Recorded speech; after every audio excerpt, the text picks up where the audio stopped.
We are the creators of the Stu Beat Showcase, and we bring to you the Beat Club podcast, where producers are heard. The best place to hear new beat makers from around the globe. Here we keep it real about the music. Keep these beats or we cut it. Simple and plain. With the help of our special guests and listeners worldwide. If you wish to join our Beat Club Podcast community, follow us on Instagram and Twitter at Beat Club Podcast. And join our private producer group on Facebook by searching the Stu:"Beat Club.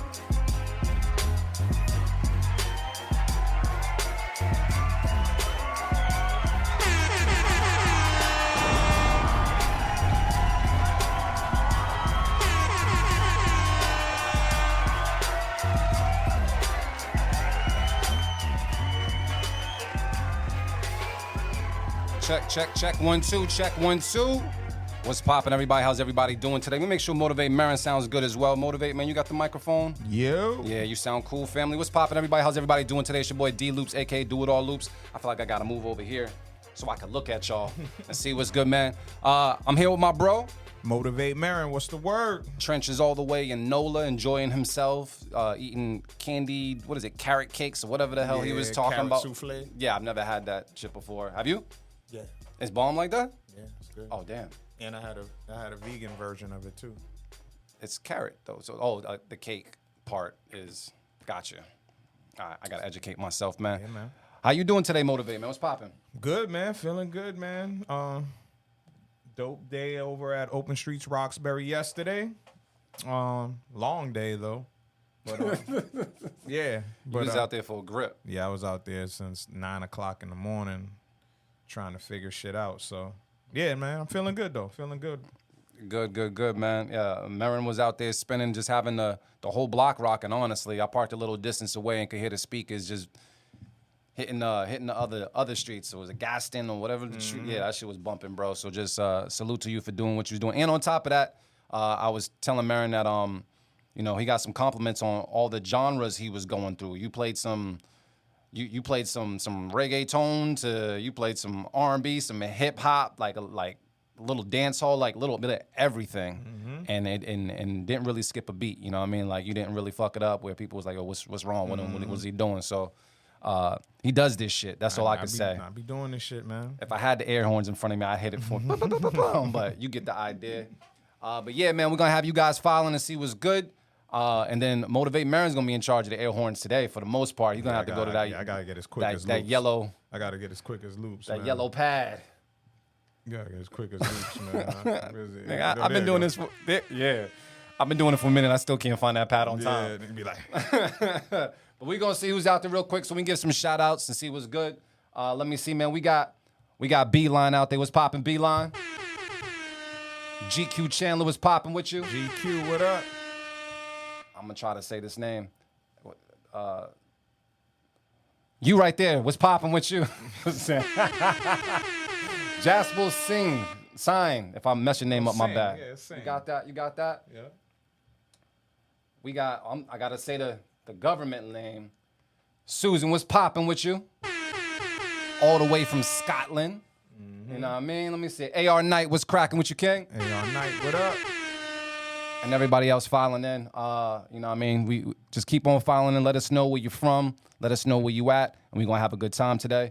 Yeah, we got a lot to cover, but we got a lot to drink too. So I just want to say salute to my brother for spinning yesterday, doing the damn thing. Salute to you, You know what I man. mean? Oh, you did that. Yeah, I figured why not. I figured we just get this thing started. I had to drink one for my brother Trench, man. Happy birthday, shout out to Trench. Yeah, that's bourbon. Yeah. Forgot. Yeah. Yeah, we need a cigar, man. I wish we could smoke cigars in here. Yeah, we have to figure that out. Cause I gotta be able to smoke something different. I quit weed a little while ago. It's a voyage. It's a journey. But a cigar is long overdue. Yeah. Long overdue. Beautiful life. What's your cigar choice, man? Fat Bottom Betty by Deadwood, man. That's my favorite cigar. Fat Bottom Betty? It's called Fat Bottom Betty. Them joints expensive? Nah, if you order them, I mean, they're anywhere between $8 and $15 a cigar. Okay, that's not too bad. So it's not too bad. If you order them in bulk, it's not that bad. Then also I like Magic Toast by Alec Bradley. That's a nice cigar. I like bold cigars. Like Those I are the like dark joints, right? Yeah, my Doodle Leaf, bold tasting. Like I like joints that got that, those cinnamony, chocolatey type notes. Like sweet notes, but it doesn't have to necessarily be sweet. But the Deadwood joints definitely have a sweet taste to it, but they're not infused with anything. It's the way that they cure the tobacco is naturally sweet. Like if you cure the tobacco in a certain temperature in a certain way, it has a naturally sweet taste to it. That's why I rock with it. So, boom. Yeah, man. I'm into my cigars, man. That's my shit. When you're asking where to send beats, there's a link right at the bottom that's scrolling. So if you can just read that and go there and see what's up, beatclubpodcast.com is where you can go and make that happen. The Brown Jewel is in the building. Hold up. Oh, he got the air horn now. He good now. We got the audio bed too. You hit the audio bed? Yeah, I got you. I think got you. Where we at with it? Where we at? Which one I want to go with? Which one I want to go with? My guy. He does this shit. Yeah. Yeah, I took a little break, man. First 3 days was a little difficult, but so far so good. You had the Pookie Twitch? What is that? No. Pookie Twitch. You had the Nah, it's hard to sleep. It's hard to sleep. My mind be going, but for the most part, I found like every time that you would normally take time to roll up or whatever it is, I just fill it in with exercise. So I've been doing my pull-ups, I've been doing push-ups, I've just been doing some extra shit. But, going to sleep, we got to figure that part out. I might just need to like clap some cheeks before I go to sleep or something like that. That helps. Yeah, that helps. That definitely man. does help. That so definitely does help. yeah, but so far so good. I don't know if it's gonna last the whole summer and whatnot, but I can definitely say I wanted to see the effect that it had on my body. Just because I burnt day and night and all types of stuff. So, yeah. Salute to everybody that did that shit because it's definitely difficult the first couple of days, man. Yeah. So if you're around and you smoke, feel free to blow it in the air though. I'll definitely. That's how I feel about the flower these days. Like it's I still think it's a great plant. I still enjoy it. Like the smell. Like I like seeing the different buds, how they look. But yeah, I just don't have to smoke it. I still do, ever so often, but Yeah. like I don't have to. You know what I'm saying? Yeah. Like Like people ask me like, "Oh, are you okay being around it?" I'm like, "I'm not a fiend." You know what I mean? But I have willpower. Yeah, Like I'm perfectly fine, but Yeah. I just want to see how I feel off the flower. Yeah. And so far, it's all right. I'm not eating a lot. Like I'm not eating as much as I used to. I used to body a whole calzone and then have dessert and shit afterwards. So yeah, but it's different. So Yeah. No, detoxing, you're just a definitely little clearer. I for sure. That's the first thing I notice is you're definitely clearer. You don't realize how much of a cloud you're in because you're always in the cloud.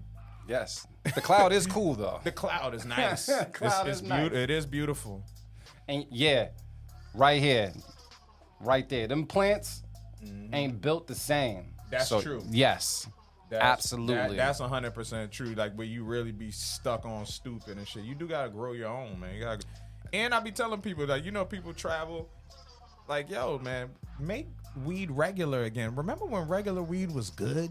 I do. Remember, I do. Like Northern Lights and shit like that. You know what I'm saying? Yeah, but even that sounded like exotic back then. But like, that was considered exotic. But it was still just like organically Yeah. grown bud. Yeah. You know what I'm saying? Yeah. It was clean. when I went to Jamaica and I bought bud for the first time in Jamaica, it looked like some Reggie, Yeah. but it was not. Yeah. It was not. It was some high grade. Yeah, some high grade. I was in there. I went to pull up on old boy. I was looking for the person that looked like a legit drug dealer down there. So I looked for the dude that had he had a stab wound in his neck. Oh shit. And so he was like, "Yo, come here." I was like, "All right," checked him out. So I was like, "Yo, how good is this?" And he took off his glasses, and then I'm not good at patois and nothing like that. He said, "My eyes bloodshot red every day." I was like, "So does that mean it's good?" He's like, "Yeah." I was all right. Met in the shady backyard and everything. Got like a You whole brave, bag. man. You brave. Nah, man. He's like, "Yo, you're a black man in Jamaica. You good?" And I was like, "All right." All right. So yeah, it was cool. But yeah, it was all right. They give you bud as soon as you enter the freaking airport. Yeah, for sure. I've heard that. I've never been to Jamaica, but that's definitely what I've heard. Man. That's what I hear. That's what I hear as soon as you land. Yeah, don't trust any drug dealers in Jamaica without a stab wound or something like that. You just gotta make sure they authentic. They about that life. You know what I mean? So I'm just saying, I had to make sure I had the correct source and everything. It was crazy trying to sell me a stock for like $80, and I was like, bruh, I'm not even gonna be able to smoke this shit the whole trip. Nah, I didn't even think. I was like, bro, I know how much I can get for 20 out here. Yeah. He said $60. I said, nah, bro. So I got all. He's like 40. I was like, yup. I took that shit. It was literally like 4 or 5 ounces. Yeah. And I had to flush like 4 ounces because I couldn't finish them. That's what I said. That's what I was saying. Like it wasn't even worth even buying all of that shit. Just to have it. Yeah. Just to have it. I wrote. I think I told J's. my story about Honduras. Like I got like this. I definitely got like a couple of ounces for like, it was like $20, but it was dirt. It was like the dirt of the dirt. Like it was like, got that Mexicana bud. yeah, it was dirt. Like there was literally dirt in the bag too. Like it was like, what the come on, this is crazy. This is disrespectful. I didn't smoke none of it. Absolutely. Yeah, I understand. I was just like, damn, you needed it, bro. Yeah. So take it. Do your thing. Yeah, so I think, I mean, I was raised around different weed smokers, so I had like a certain tolerance and also a certain like bar set as far as like what I was going to be. So I wasn't just going to be smoking. Oh yeah, I was one of those, definitely. I was early on the hydro and shit like that. Yes. Like when that was a thing, but still, regular bud was. There was some good regular. It that, was like that army green bud, like the Yeah. fatigue looking bud. You know the fatigue. You know what I'm talking about. I know exactly what The you're talking about. Fatigue looking bud. That was great, man. It was That was a different. great time. Like I remember the smell, like everything. Like that was good. I'm around a bunch of dispensaries now, so I feel like they just be putting everything in the weed. Yeah. Everything. So, you know, we're just going to take a break and see what's good. Yeah. And, you know, maybe I'll get back to it later. Yeah, it Down the ain't- line, yeah, pop it a ain't- gummy or it two. ain't But going nowhere. Yeah. Exactly. I'll be Ain't going perfectly nowhere. fine. It'll be waiting for you. I do want to say this, though. I know we talked about it, but we were in Roxbury, Massachusetts yesterday. Shout out to everybody in the Bury that enjoyed the set, the Beat Club podcast set.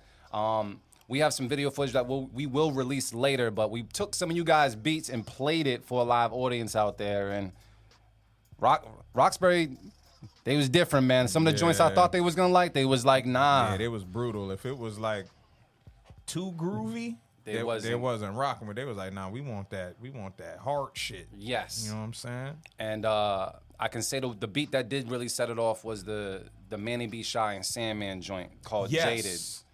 There was another one too that was right before it too. That went a little crazy too. But definitely that was the one. That was the one that got everybody. Yeah. So just putting that out there, and also Joe Polymore, man, politics. I don't know how many of those beats you really want, but when the time comes, we got a whole folder for you. Just you know, pretty so you much could, that whole folder. yeah, he was about that life, man. But yeah, I just want to say shout out to everybody just that pulled up, had a good time with us. I think the next time that we're gonna be out is what, July 21st? Is it July 21st? Let me You gotta check the schedule. I don't want to fuck it up. Yeah, me neither. I don't want to fuck it up either. Let's see right now. We Jamaica Plain, July JP. 21st. Yeah, JP was good to us too. You know what I mean? last So- year. JP was definitely good. I wonder if they're gonna have the same stage set up. I hope so. Yeah, that would make sense. So just letting you guys know, if you're going to be in the Jamaica Plain area on July 21st, Beat Club Podcast will be out there. We definitely do invite producers to pull up. And then if you want to end up, playing a couple of beats for a live audience that's walking through there's tons of people outside. And just get heard, feel free to pull up on us on that date.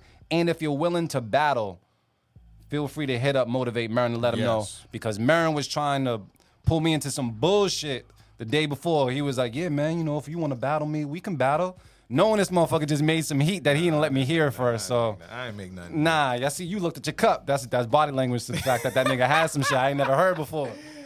So I was like, nah, we'll sit this one out, Merren. We'll be good. We'll be good. But if you're down to battle, July 21st, hit us up, Beat Club Podcast. Hit us up in our DM or hit up Motivate Merren because he's in charge of the battles, and then see what's good. And if you just want to hear some dope beats, July 21st, Jamaica Plain, that's where we'll be. I don't know the It's time dope, just yet. man. I Yeah. will say this: like, open streets is a dope time with your family and your friends. Like, it's dope. Like, just literally, they block off like 2 to 3 miles of like neighborhood street for you to just walk, ride your bike, skateboard, whatever.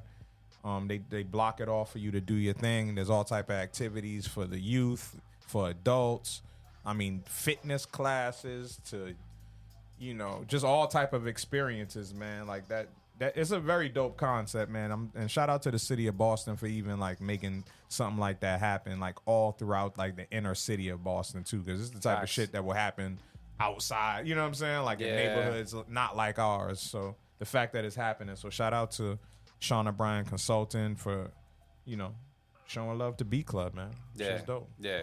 So just dope time, man. And then who knows? Maybe with enough preparation, I'll be ready for a beat battle in July. Okay. You know what I mean? So, I wasn't ready like that, but I was nah, willing. I was willing. Nah. I was willing to sacrifice. Yeah, you ain't never say that shit before. So the know fact what that you I'm just saying?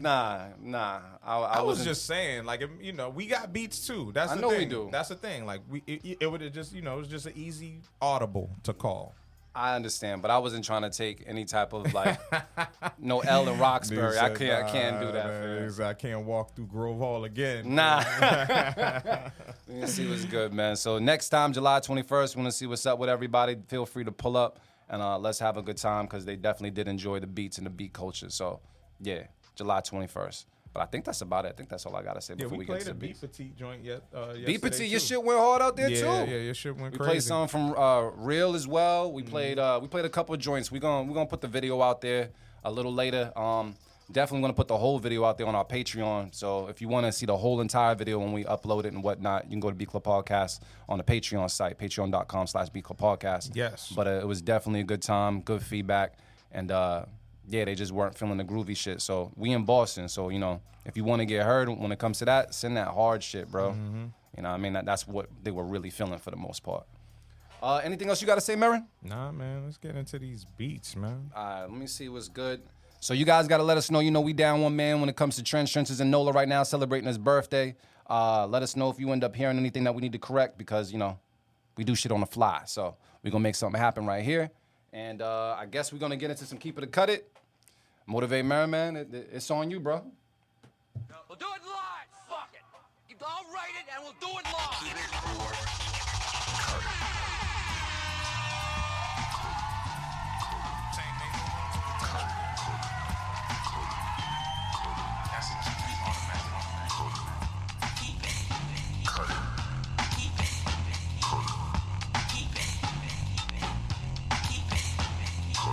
Hi, yo. What we do each and every Sunday here at the Beat Club Podcast is we take beats at beatclubpodcast.com. If you are listening right now, if you're producing, you got some beats that you want to be heard, that you want to get heard on the podcast, you can go to beatclubpodcast.com and upload it right now. Make sure it's an MP3, no waves, please. And we're going to try to play as many as possible. Do know that the first folder is already filled up. So if you don't get heard today, we'll push it to a future show. If you're not a beat maker or if you're not a producer, I want you to also know that you are a big part of this show because your feedback is very much necessary. Let us know how you feel about it. Would you keep it? Would you cut it? Do you not like it? Do you hear someone on it? Like all this stuff is really, really valid and very important to these producers that are trying to get better over time. So we're going to have a good time today. We're going to vibe out today and hopefully hear a lot of good shit because last week's show, the Father's Day show, we had 14 Keep It's. Yes. And it was a really, really, really great show. They You know what I showed mean? out for Father's Day, man. I appreciate that, man. Yes. That was love. That was love. Thank y'all for that. That was love. Let me make sure I get this mouse correct. But yes, so we're going to be playing some beats. You guys can let us know what you feel about it. Shout out to our Twitch community out there that has all those emotes and stuff that let us know how they feel about it when it comes to Keep It, Cut It, Beat of the Week nominations, et cetera, et cetera. We're just going to have a really good time. Is there anything in particular that you're looking forward to hear today, Motivate?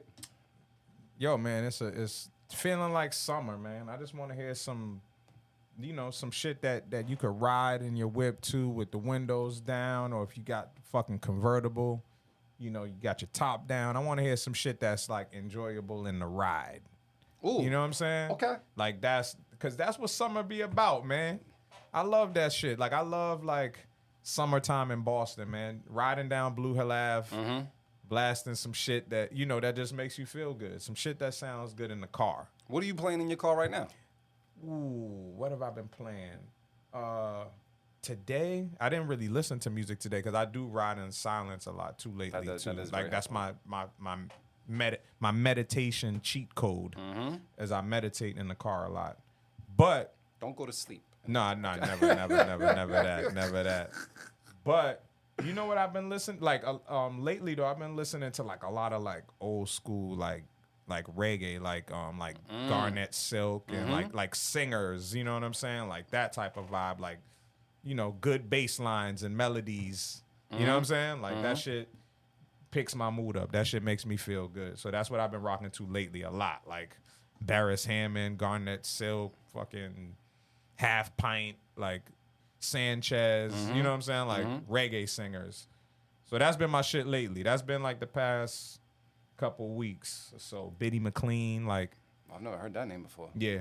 Yeah. Exceptional reggae singer. I think it's real important as far as what song you back out the driveway with and what song you pull up with. Facts. It's very like, you know, you can ride around and listen to some shit, but I gotta pull off with some shit knocking just so the neighbors know what it is. And when I pull up, it can't be no bullshit. Like one time I pulled up with some Nicki Minaj playing and it was just like that boom, boom, boom, boom, boom. Yeah, And I didn't expect that. It's Yeah, a you little can't do that, suspect. bro. That's a little suspect. Roll the windows up. Yeah. But yeah, enough about us and what we playing. Let us know what you've been playing. Let us know in the comments and see what's good. We're going to get into these beats right now. So I got our first beat.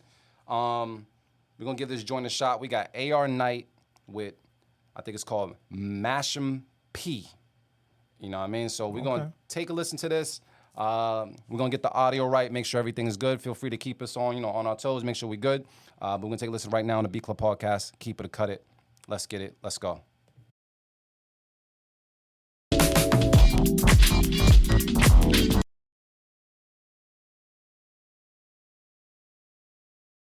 And another beat playing.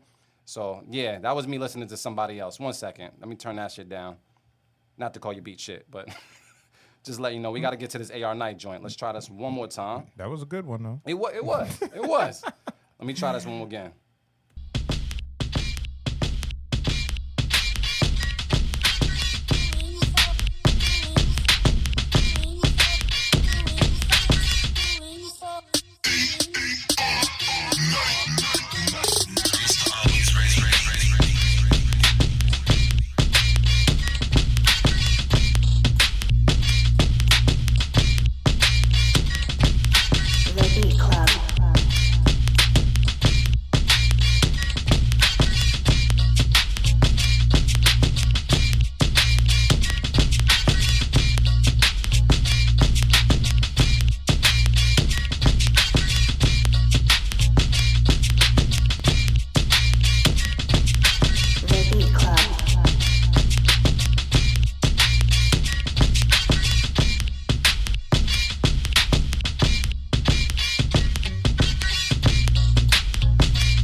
All right, motivate Merren with the fade game. Yeah. Motivate, man. How you feeling?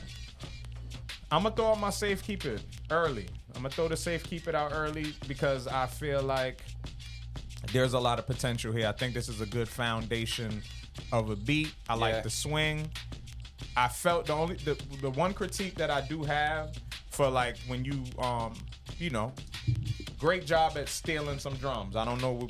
I kind of think I know where you stole them from, but I ain't gonna say it. So when you steal drums, sometimes you gotta do some tweaking. Like sometimes you might have like sharp cuts like on the chop of like the kick and the snare, and you can kind of hear the end. So a trick is sometimes you gotta fade at the end of the wave, like so fade envelope in there. Yeah, look, envelope, or even just some function, whatever DAW you're using, it depends. But sometimes it's a simple fade function to remove that.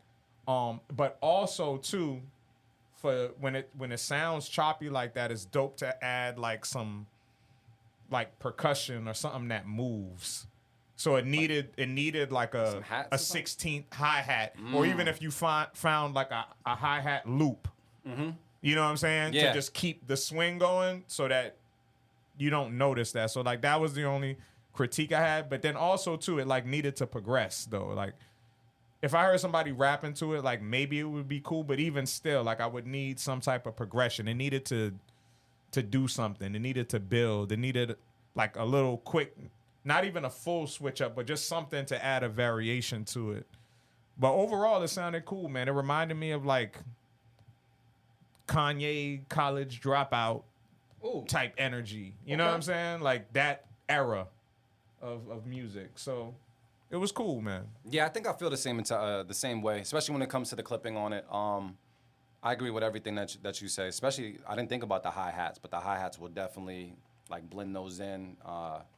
So yeah, everything that Motivate Merren says, and I'm gonna echo what GQ's saying. Like AR Knight, man, you're getting better. You know what I mean? Like, I think you're definitely an example of just like taking our critique, listening to the community as well, and just like instantly adapting and making the next speak better than the last one. Yeah, experimenting. That's Absolutely. what it sounds like to me. Like, yeah, experimenting more. Because, yeah, like before it would sound like you was kind of locked into a particular sound and a particular style.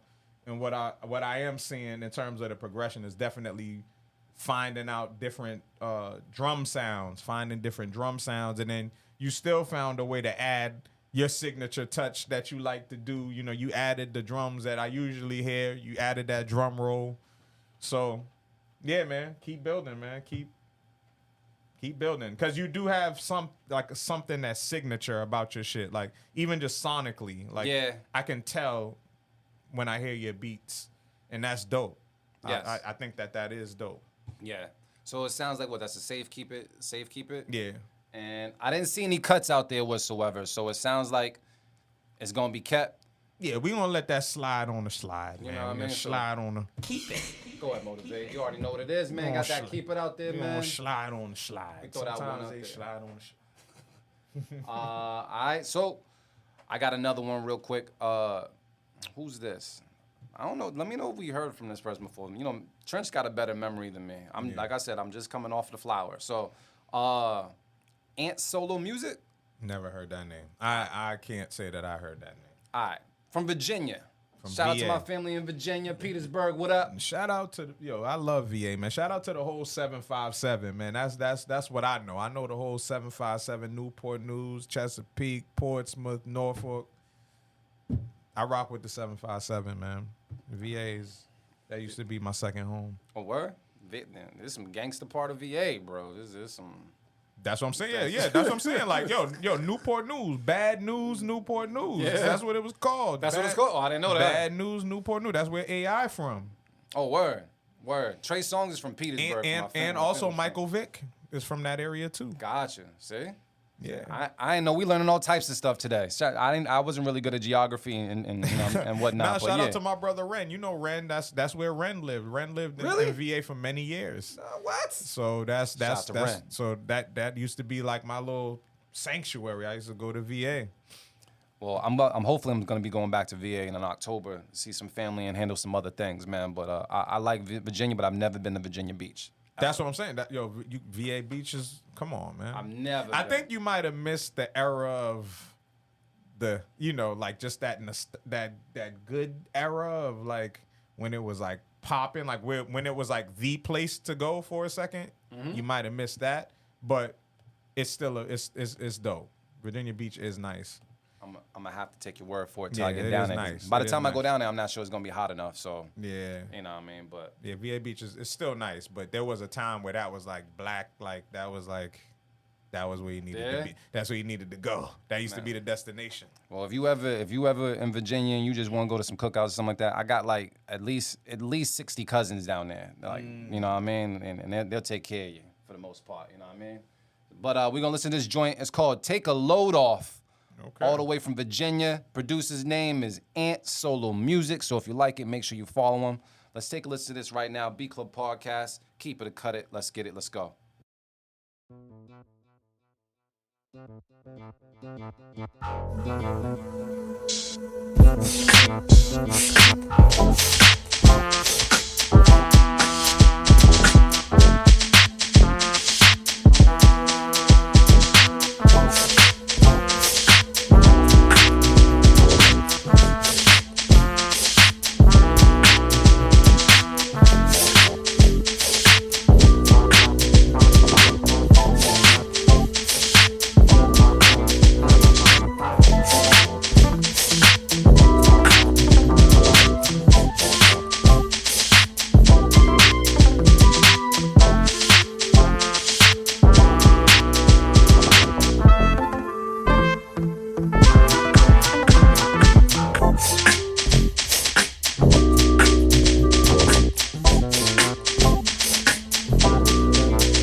You hit the crickets though?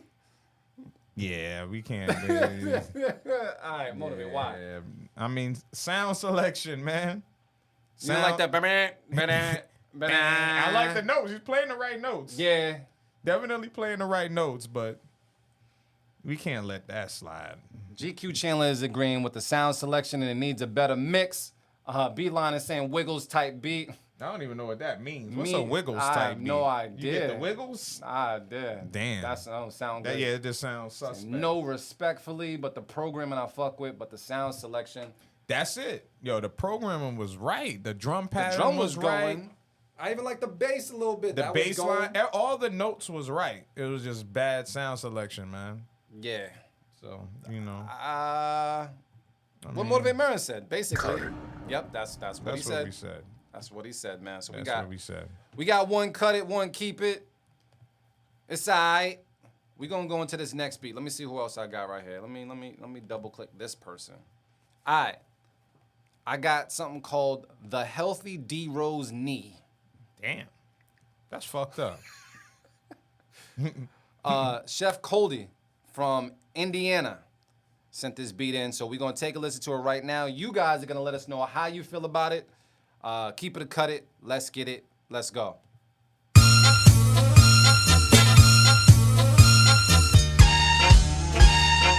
Oh, he's still cooking. The Beat Club.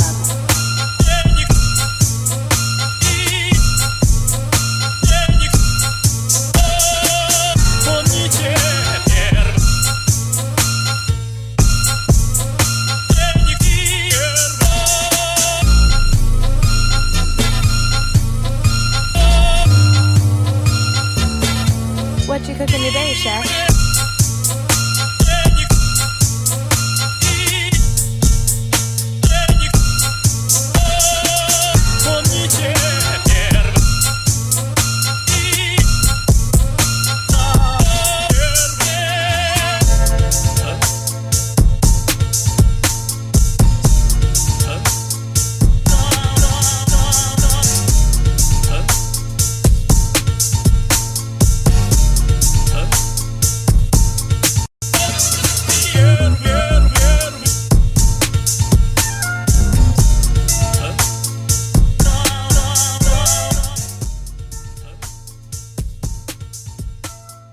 The Beat Club. All right, y'all, let us know how you feel about it right now. GQ Chandler says it's cool, but cut it. With some adjustments, it may be good. That knee is still bad, bro. Shout out to Fox Styles. Motivate Merriman, how you feeling about this? What's the word? Yeah, I'm just gonna cut it, man. I don't really. I mean, it was cool. I was saying when the mics was off, like I felt like the chops definitely are dope. The chops had good potential. I heard what I would do with it.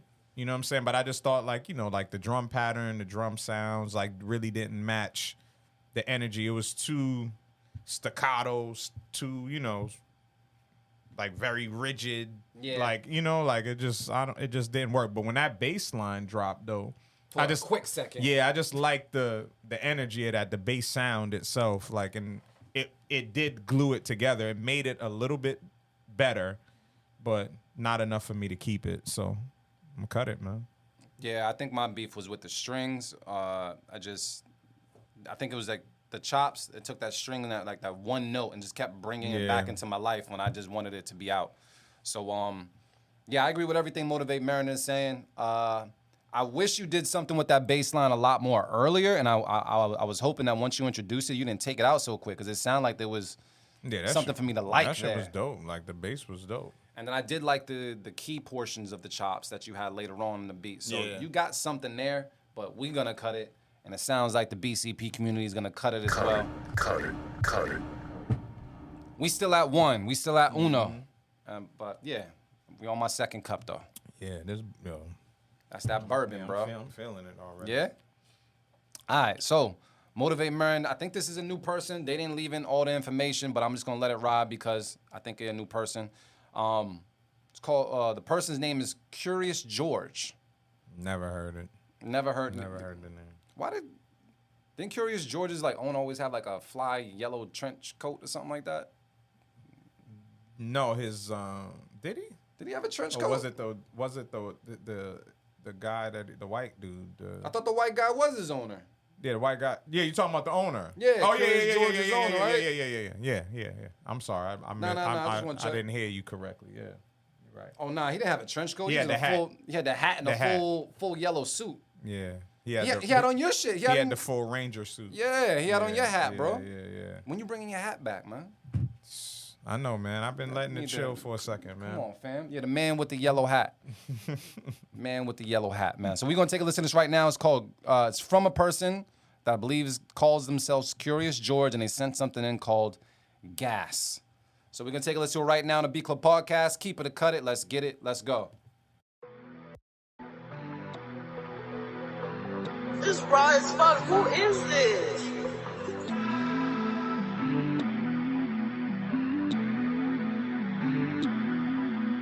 The Beat Club.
The Beat Club.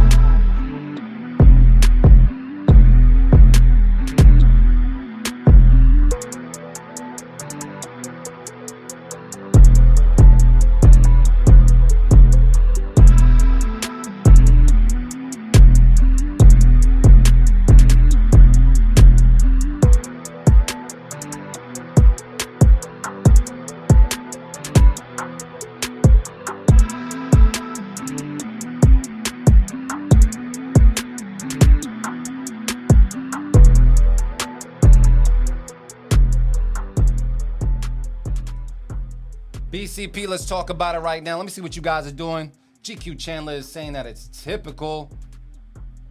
Was it Gary made another hit? Says I don't know. That boy Graham was popping. Said regular John. Nigga said regular John. Damn.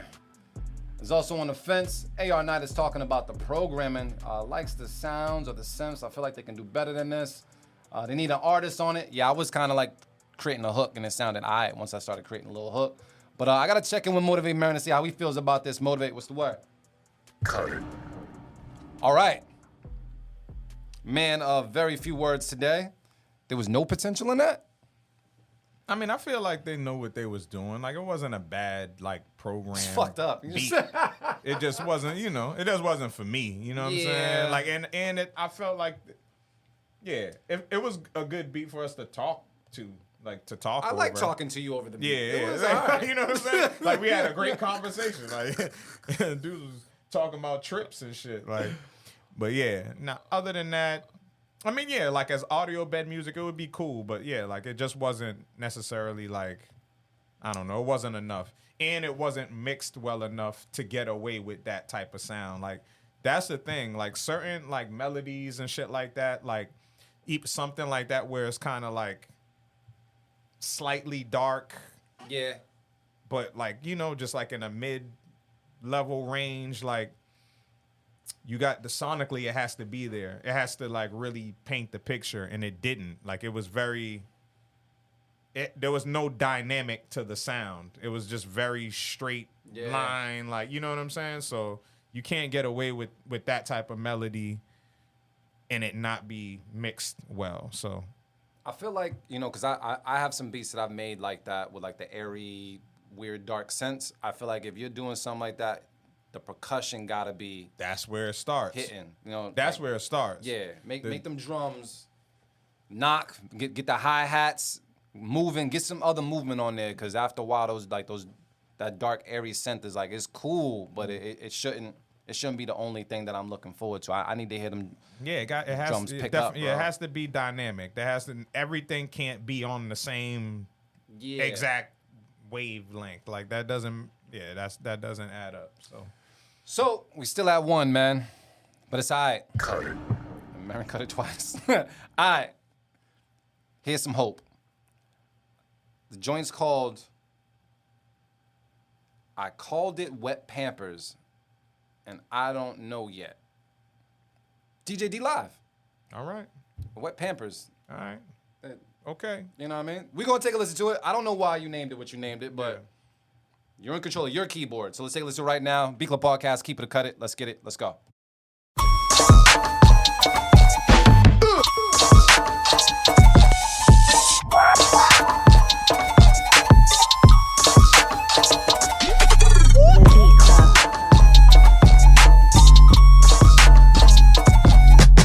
I'm sick of your crybaby bullshit.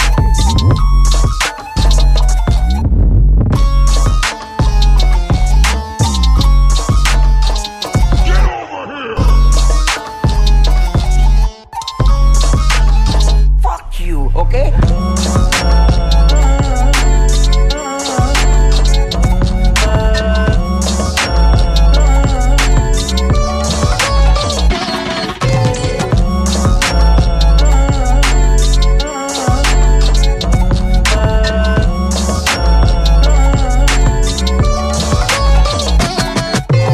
Hey, you're fucking with the wrong son, nigga, okay?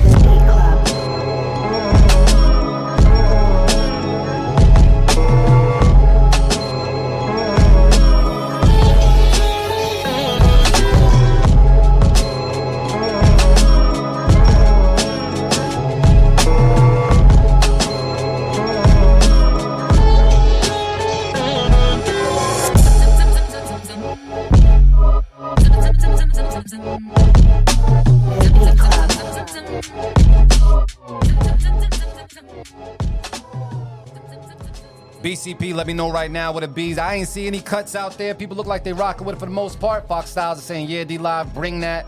We got more D Live shout outs. The second part is crazy. Yeah. Hold up, what the fuck? Yeah. Oh shit. Y'all Yeah. swearing. They brought out the profanity. Yeah. It's Motivate called Merren. the unanimous. Keep it. That's it. Yo, Merren ain't about to be saying shit when I ask him for the review. He's gonna hit a button. That's it. I mean, because when beats like that, Came out the gate. yeah. Like as soon as we heard it, I'm like, yeah, this shit sound crazy.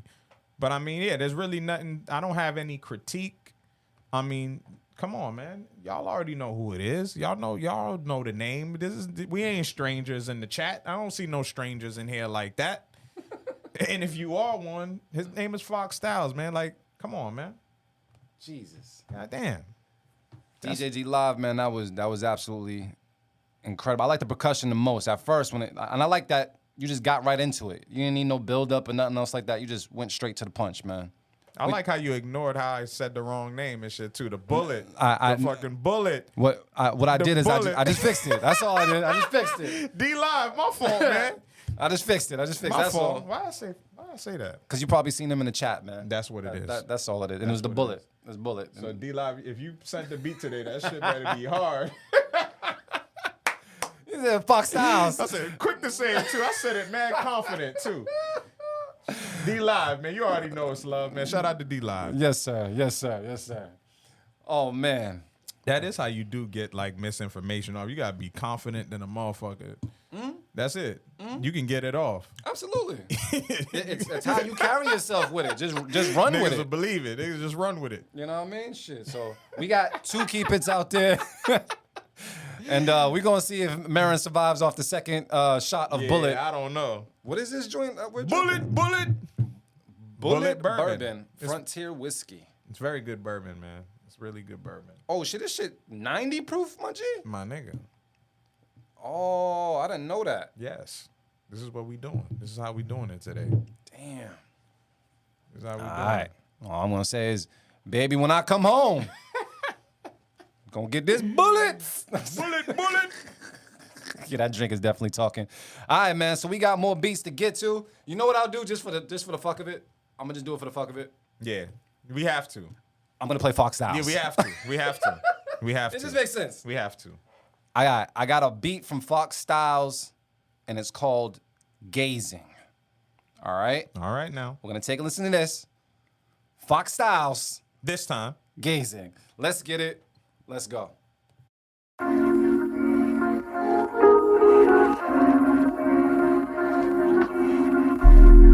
Fox Styles on the beat.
All right, Beat Club Podcast. Let's talk that talk right now. I see a bunch of keeps out there. Keep drums are drumming. Instantaneous keep. Crispy drums. AR Knight is definitely rocking with it.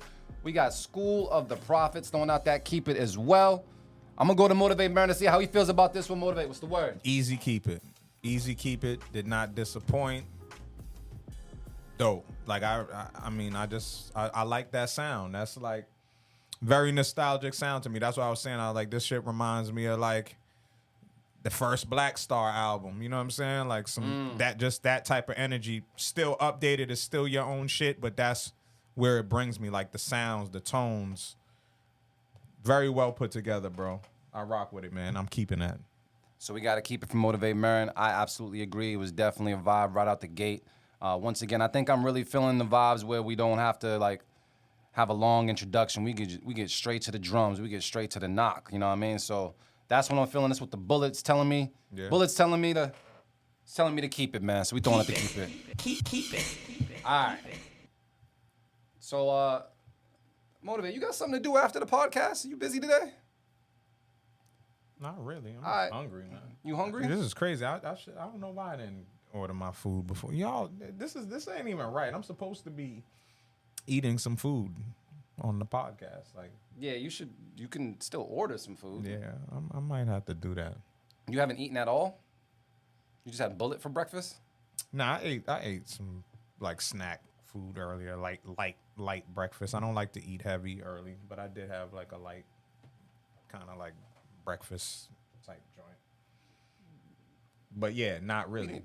Yeah, I had some tea and some you know, a little fruit and Yeah, I understand. Yeah, I eat light too. I had like a muffin and like an egg, and that was it. yeah. I don't eat food like early like that. Yeah, I can't do that. Yeah. It's you too gotta fast as long as you can. Try to fast as long as you can. But you can drink as early as you want, though. Oh yeah, man. You know. You know what I mean? My people in Virginia and Petersburg, at least, some of them wake up real early before the liquor store even open up, and they get their drink on. You know what I mean? So, I mean, That's I'ma a sleep fact. that That's if I a want fact to. too, GQ. You're right, man. Because I came early, like I felt obligated to, to be in here.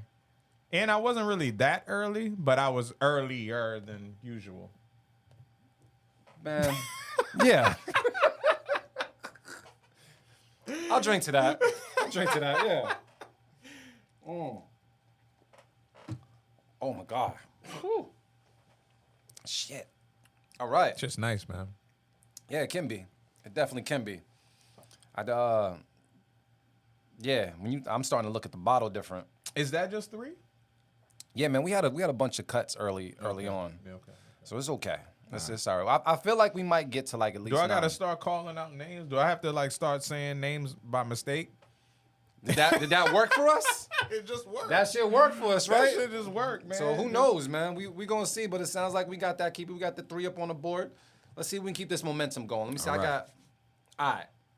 Let's do. I'm only picking their name because it's a Mark. All right. All right. Not like Mark ass Buster, but like a Mark. Yeah. This person is called Mark M1. And he sent a beat in called Yeah Niggas 158-649-0792173. All right. That's when you definitely run out of shit to name your beat. Okay. Let's take a listen to it right now. Beat Club Podcast, keep it a cut it. Let's get it. Let's go.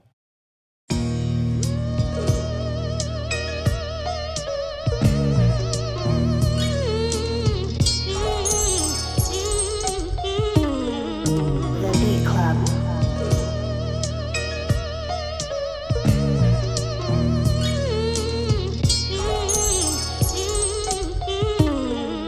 The Beat Club.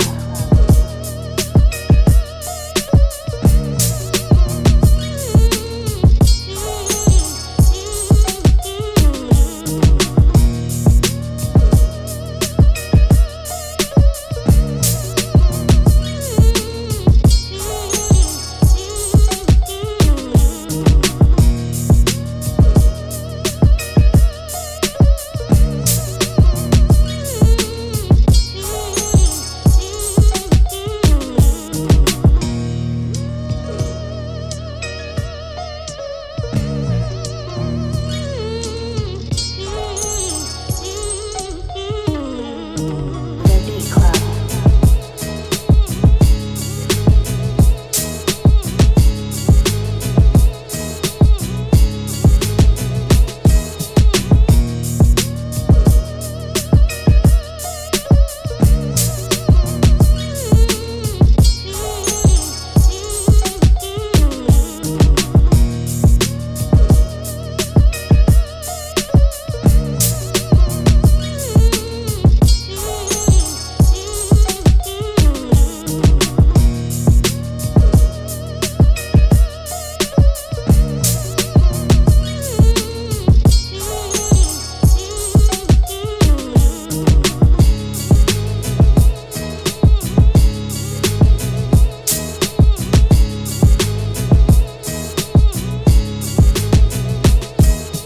The Beat Club. All right, Beat Club Podcast, man. Let's get our thoughts together on how we feel about that. AR9 saying, ooh, goddamn. We got a keep from Beeline, man. We got more keeps out there. We'll be awesome for a TV show to tune as well. That's Beat Petite. This reminds me of Q-Tip. I don't know about that. But But we were at least discussing that. We both hear a Philly rapper. on yeah, I this. heard a Philly rapper. I definitely hear Meek spazzing over it, or you know, a young Beanie Siegel. Yeah. You know what I'm saying? Or even a Jada Kiss. You know what I'm saying? Like, just somebody that has their signature consistent flow Yeah. over it. You know what I'm Yeah. saying? That's Yeah. that pain though. That's that. I liked it, yo. I like the only thing that it definitely could use is definitely some more low end, but still as is, it knocks. Because even if it's not necessarily like a bass sound or a bass line, just making sure that the kick knocks, like that Yeah. it hits. Like that's it. That's the only critique that I have. Like that the kick should knock, or you add a nice little bass line to layer that shit up and glue it together a little bit. But outside of that, it was ready. It needed a better mix overall. The sample wasn't even hitting the way that it really should hit, but it's just a good beat. Sometimes a good beat is just a good beat. You know what I mean? It sounds like I'm just gonna put 4 on the board because Yeah, it sounds yeah. like you favoring it right now. Yeah, it's a keep it, man. I mean, that was. I think that's my first time hearing from Mark M1. yeah. So thank you for sending that I don't think in. I heard anything from that. Based name. off of what we played in Roxborough, I feel like they would have rocked Yeah, with they that would too. have definitely rocked You know with what I it. mean? You know what I'm saying? If somebody could get shot in cold blood to the beat, then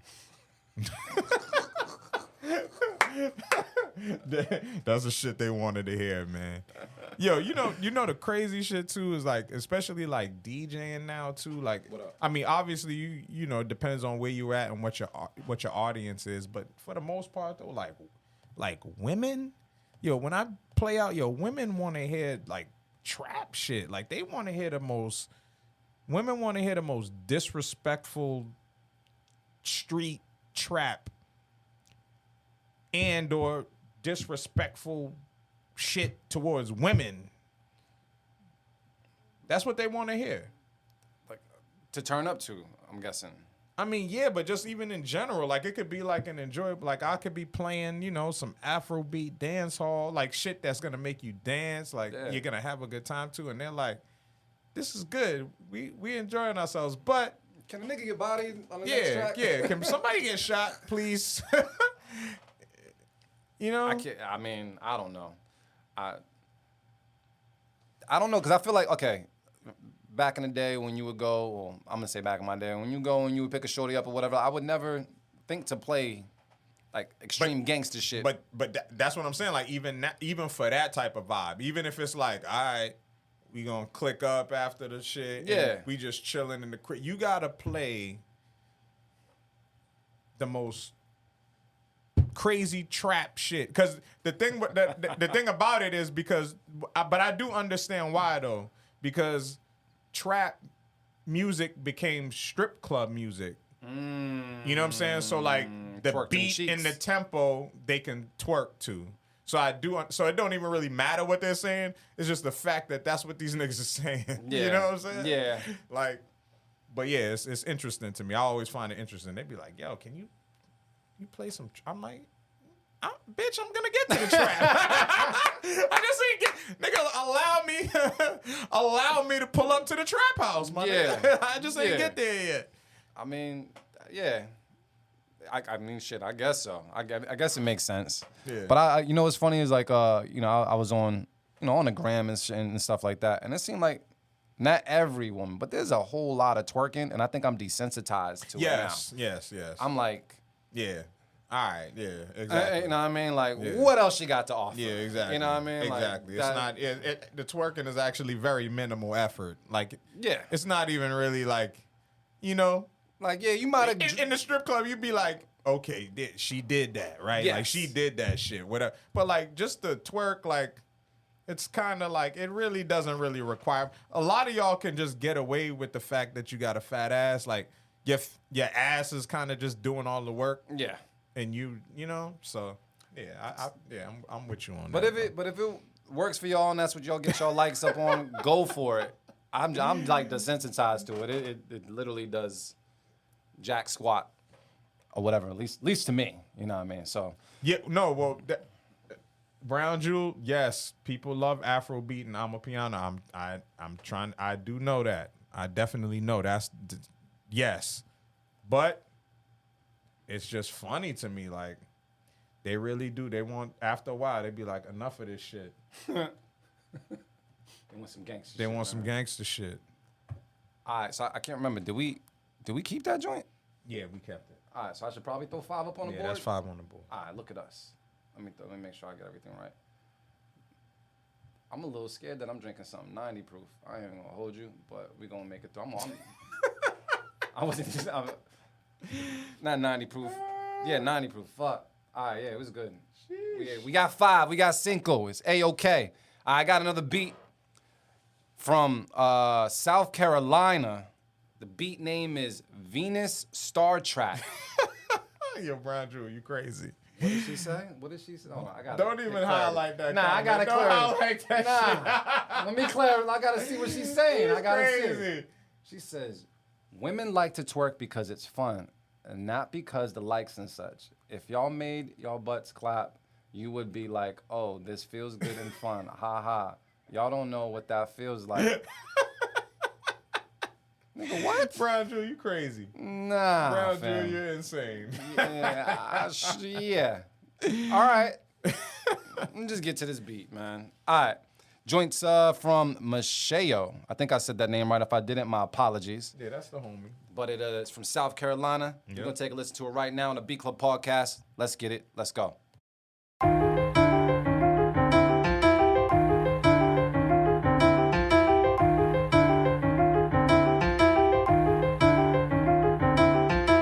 Beat Club.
Hey, Loopz. I've never hit the cricket button in my life. That is an ultimate form of disrespect. Loopz threw the flag on. That's my flag button. That's the flag button? That's the flag button for me. Alright. Crickets. GQ is saying something is missing. Gary on the beat said needs to cut. This would be good for a video game level. Yes. Definitely. Reminds me of MF Doom. Sonic the What with the Hedgehog. Fisher Price beats? For the most part. Yeah. You were saying it needed to switch. Yeah, it needed. If it switched, it might have went. Like if it switched into like a dope, like piano melody, I thought it would have went because I did like the. I like the offset drums. I like drums that are like that, like like where you can't easily pick up the pattern like that. Like I like that. Like it was dope. The drums were actually dope. Like the kick was actually knocking. Yeah. It was just you were waiting for when it dropped. It needed to be something different. That piano riff should have only been the intro. That's how I feel about it. Like you can't let that. Yeah. You can't listen to that shit for 3. You're gonna go crazy. You will think that it's a video game board. Like it's a board that's hard to get out of. You know what I'm saying? Like some shit that's confusing. Like you're in a maze or you're trapped in a fucking dungeon and you got to figure your way out or some shit. I absolutely agree. Yeah. I feel like what you said as far as having that be part of the introduction, who I think could revive something like that or do something with that if they decided to resample it is like Brain Got Blaps. Like Brain Got Blaps will take something like that and fucking take it somewhere else, but not the whole entire beat. You know what I mean? Yeah, So cut it from me. Yeah, it's a Cut it. Damn. Yeah, it's a cut it. We still at Cinco, man. It's A-OK because we got a whole new folder with some other producers, man. Let me see this joint right here. Let me see who I got. I got Gabby made another hit, sent something in called Black Diamonds. And in parentheses, whatever, it says dark gang shit. Oh, damn. Yeah. So, who knows? Maybe they can twerk to this. I don't know. We're gonna find out right now. Beat Club Podcast. Keep it or cut it. Let's get it. Let's go.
All right. GQ is throwing out the keep it. Be petite. Got some fire. Not digging the drums. The melody is cool. AR Knight is saying the programming is on point, but I wish Gav used a different sounding brass. Yeah. I think, me personally, that staccato sound that you had going on, like after a while, it got a little annoying, so I was happy that you dropped it out. I did appreciate once it was dropped out, I liked the vibe that was set after that. So I feel like I enjoyed the percussion the most. The percussion, you was in your bag with that one. But just the staccato joints, I wasn't feeling too much. I'm on the fence with this one, but I feel like if I'm on the fence, I gotta cut it. I'm gonna cut it. I'm gonna go to Motivate Merren and see how he feels. Motivate, what's the word? Yeah. If I had my safe keep it, I definitely would have threw the safe keep it out there. Like the drums, the sub bass, like that's. Yes. It was a go. Like sonically, it was a go. But yeah, like everything else, it wasn't.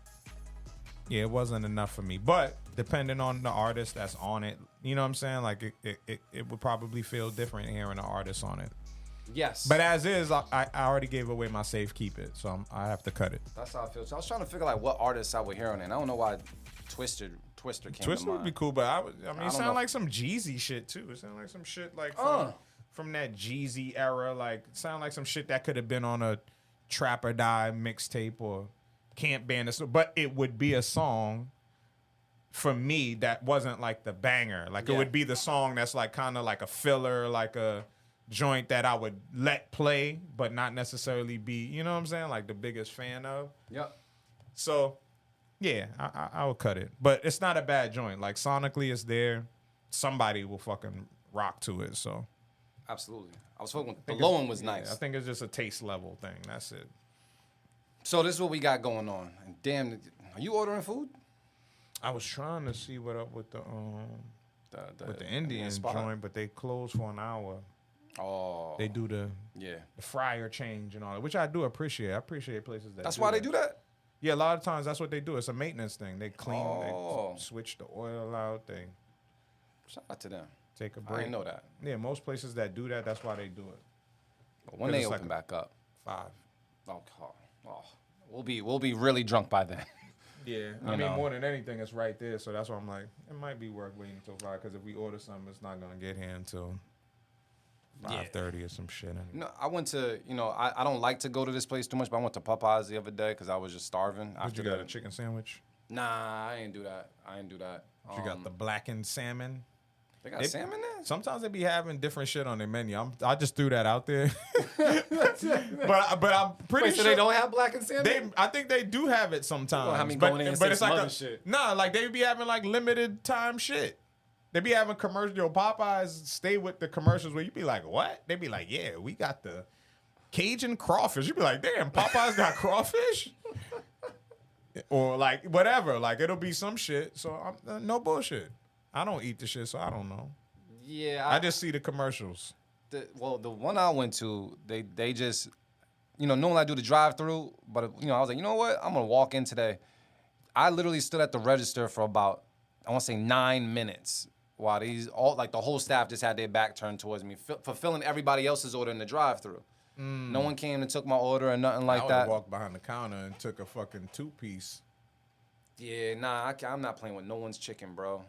I'm not doing that. I just walked behind the counter and just grab the box and just. If I had on an orange shirt or something like that, I'd do it. But I'm not that bold just now. Don't fuck with me. I'm good. But I was just like, you serious? The lemonade wasn't busting. It was horrible. The chicken grease is horrible. Listen, man. I want y'all to do better, man. Listen. Put the camera on me. Listen. Eat whatever you want, okay?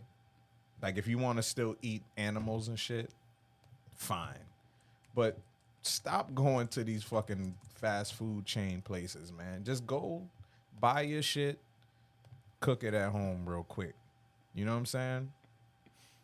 If not, you got a girl, she like to cook, have your girl put something together, man.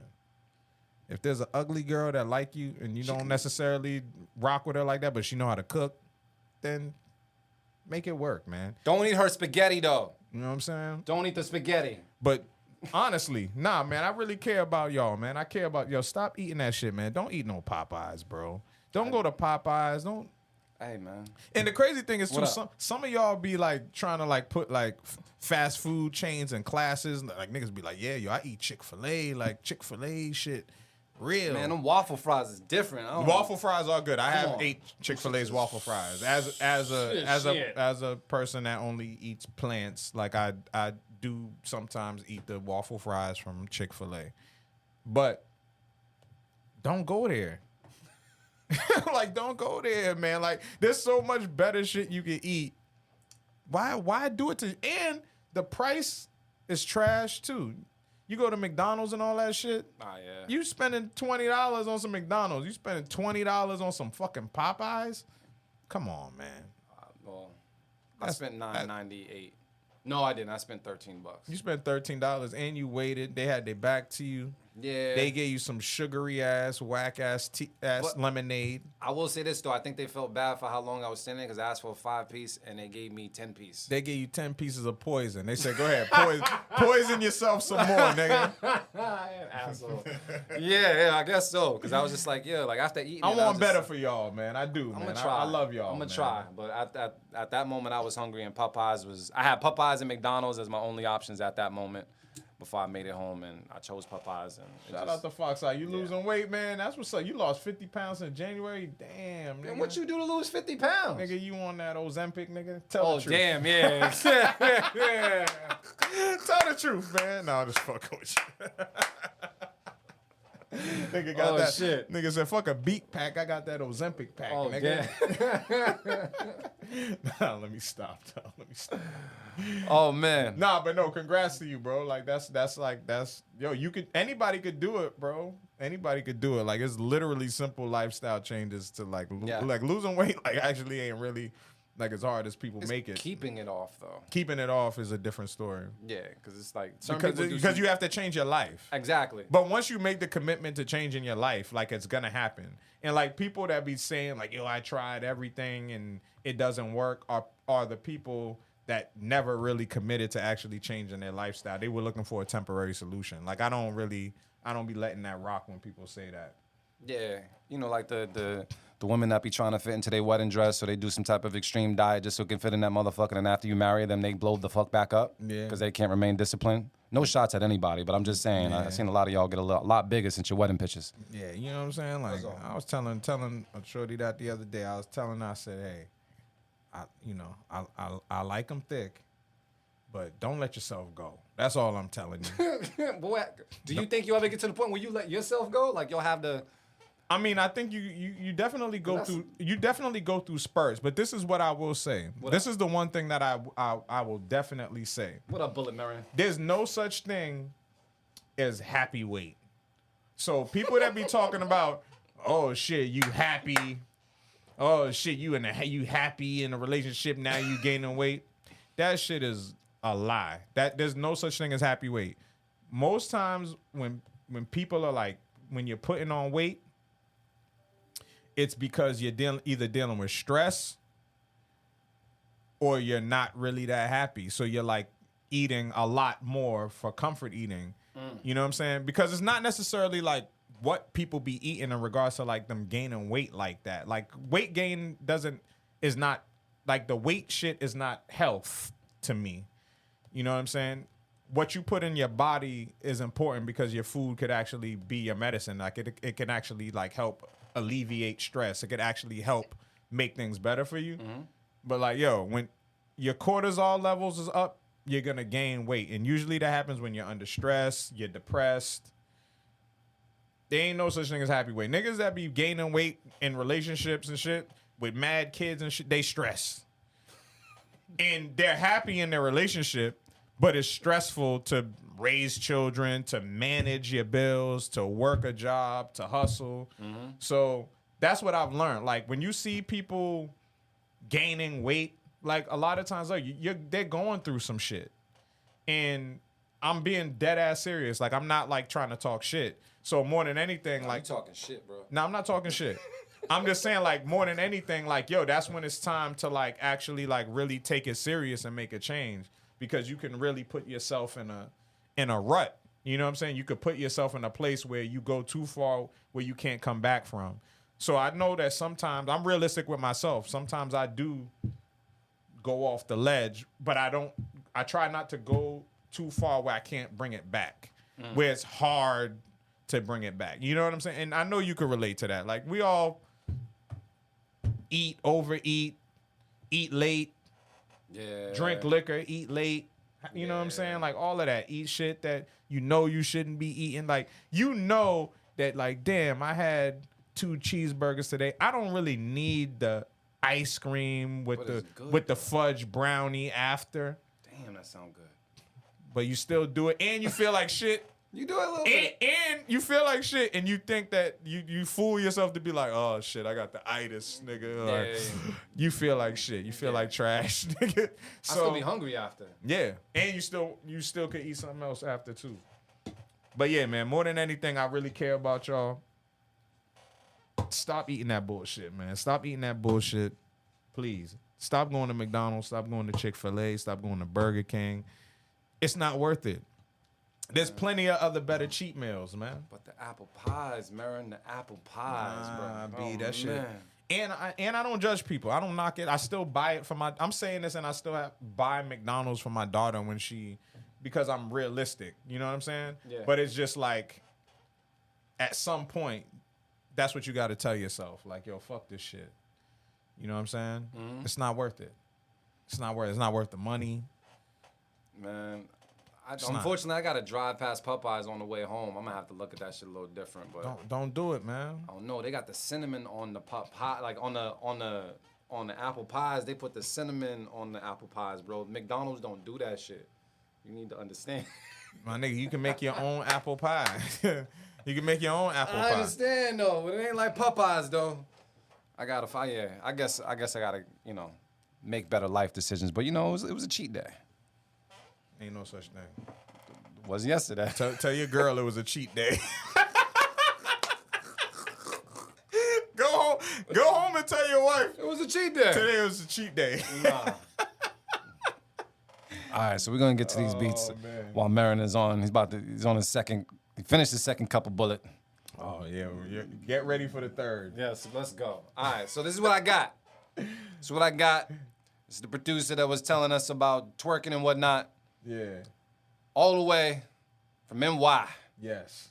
Joint called So Far. Yes. From Brown Jewel. So Brown Jewel. Yes. Okay. We're gonna take a listen to this right now. You let me know if you're gonna keep it or cut it in the comments. Let's get it. Let's go.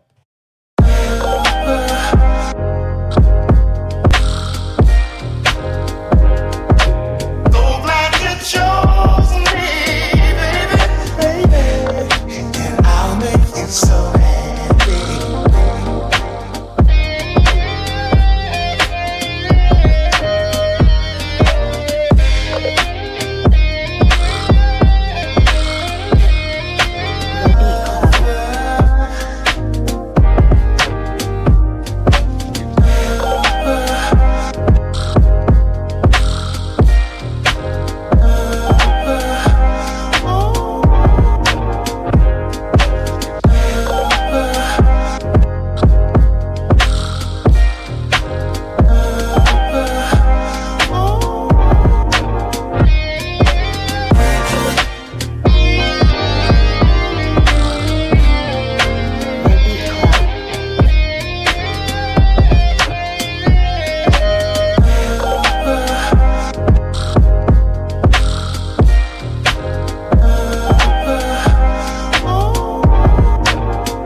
to that. You can twerk to the choosy lover. Yo, Brown Jewel. Listen, Brown Jewel, the Brown Jewel. Keep it. And I'm throwing my Beat of the Week nomination. Oh, really? I'm throwing it out there for that. I wasn't expecting that. I'm throwing it out there for that one. That was an impressive flip, miss. I liked it. I mean, I know the sample. Great song, but I like what you did with that. That was super creative. dope bounce, just dope vibe to that shit. The layers, the mix, it's a twist off, man. Oh, I keep forgetting. Thank you, Merren. I'll take one of those too, by the way. I'll take the. I got lotion on my hands though. This just. All right, we good now. There you go. Boom, that's you. Thank you. Oh, the horns came in. Jeez.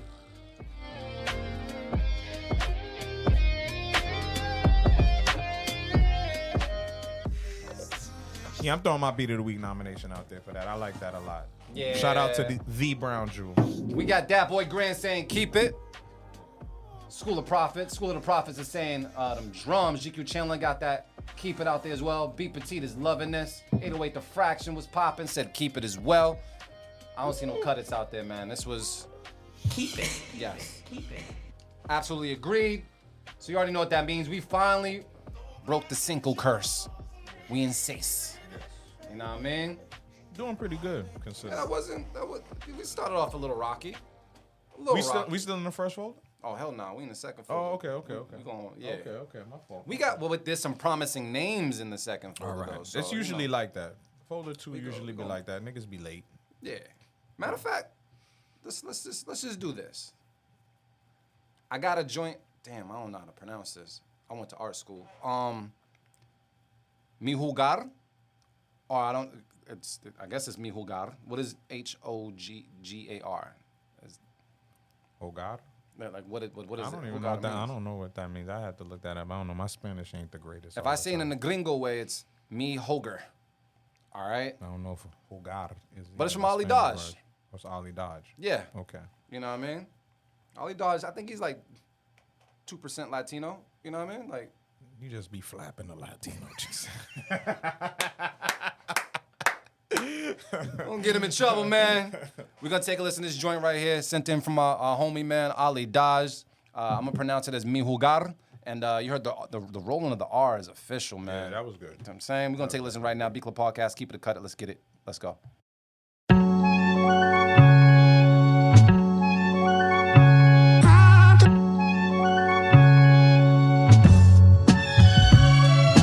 The Beat Club.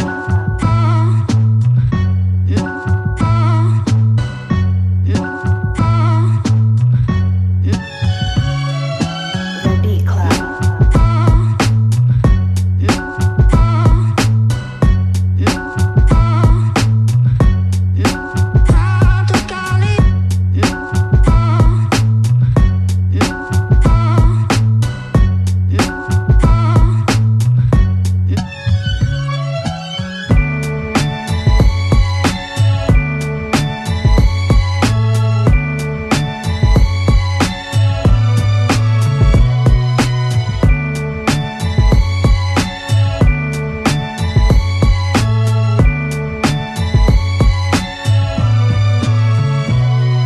The Beat Club.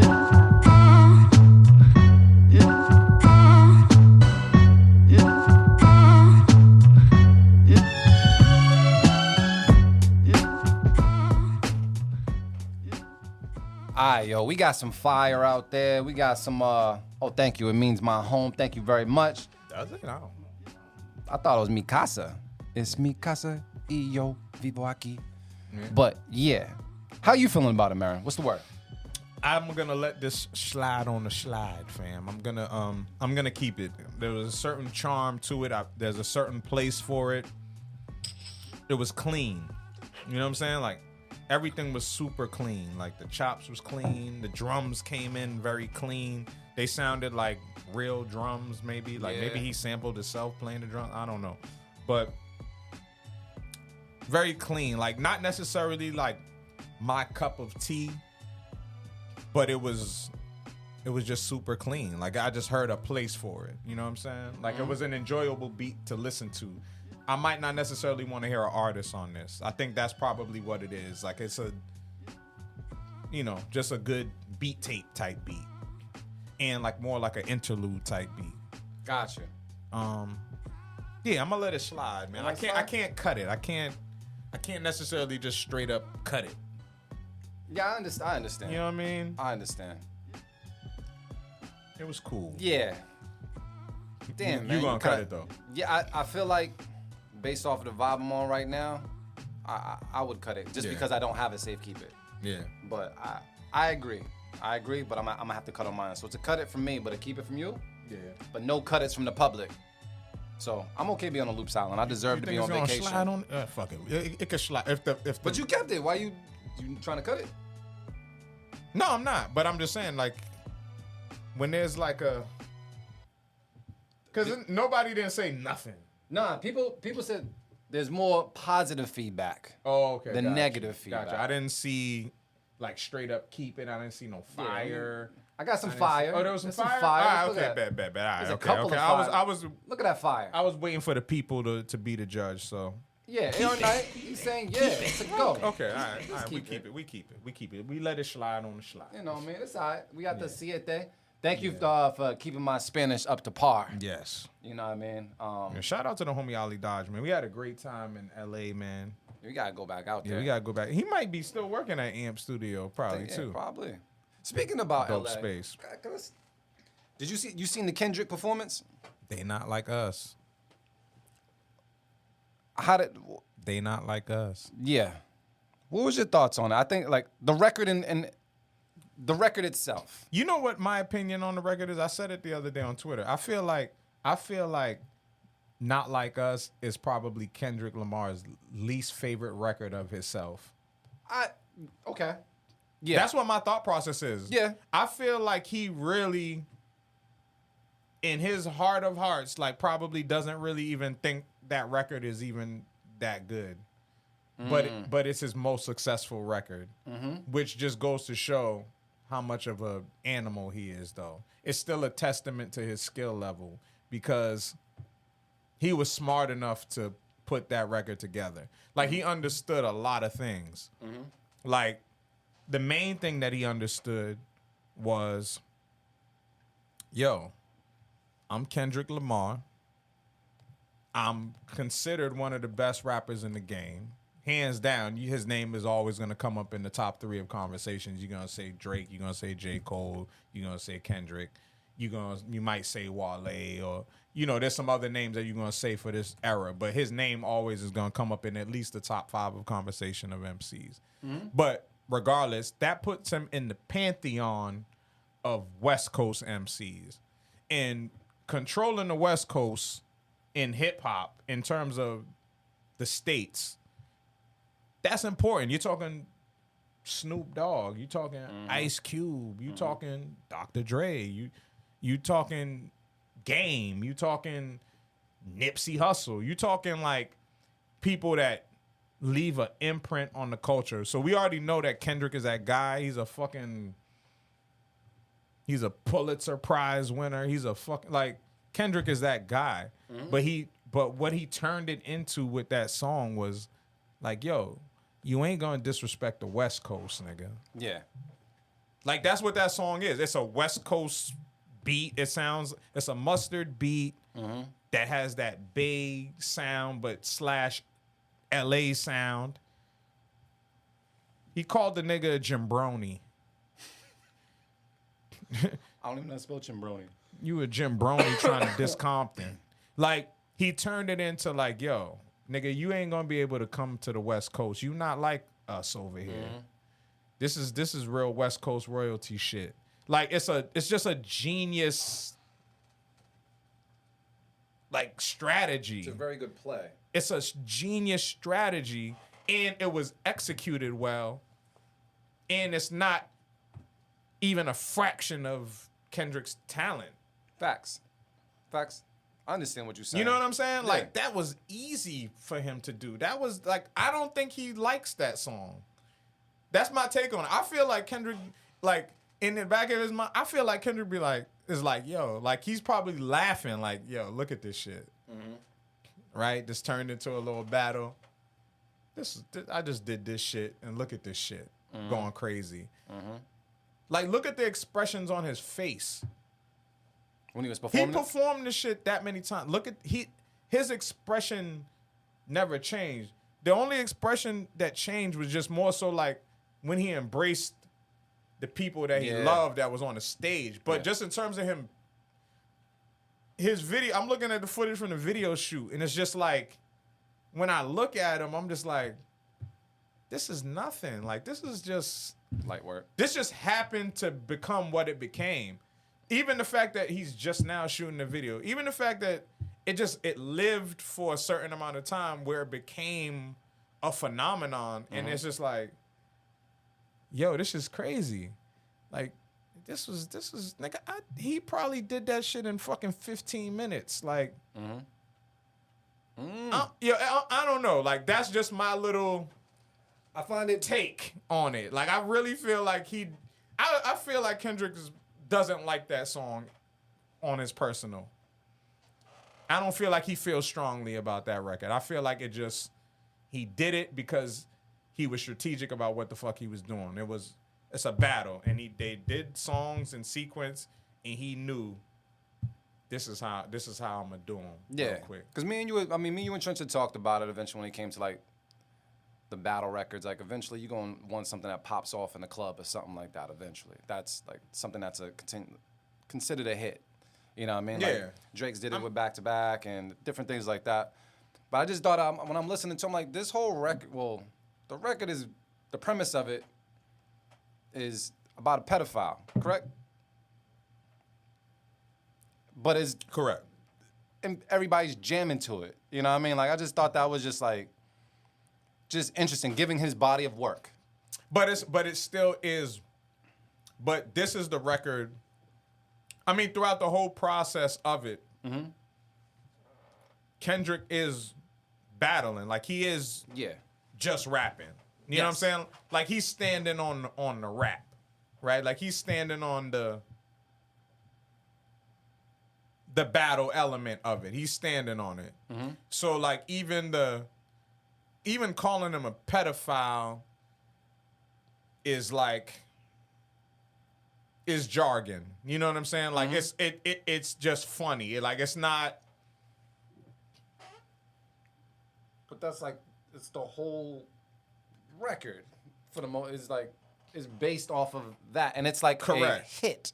Yeah. Like and everybody's jamming, and they waiting for the A minor line. Like and it's just A minor. So it's just like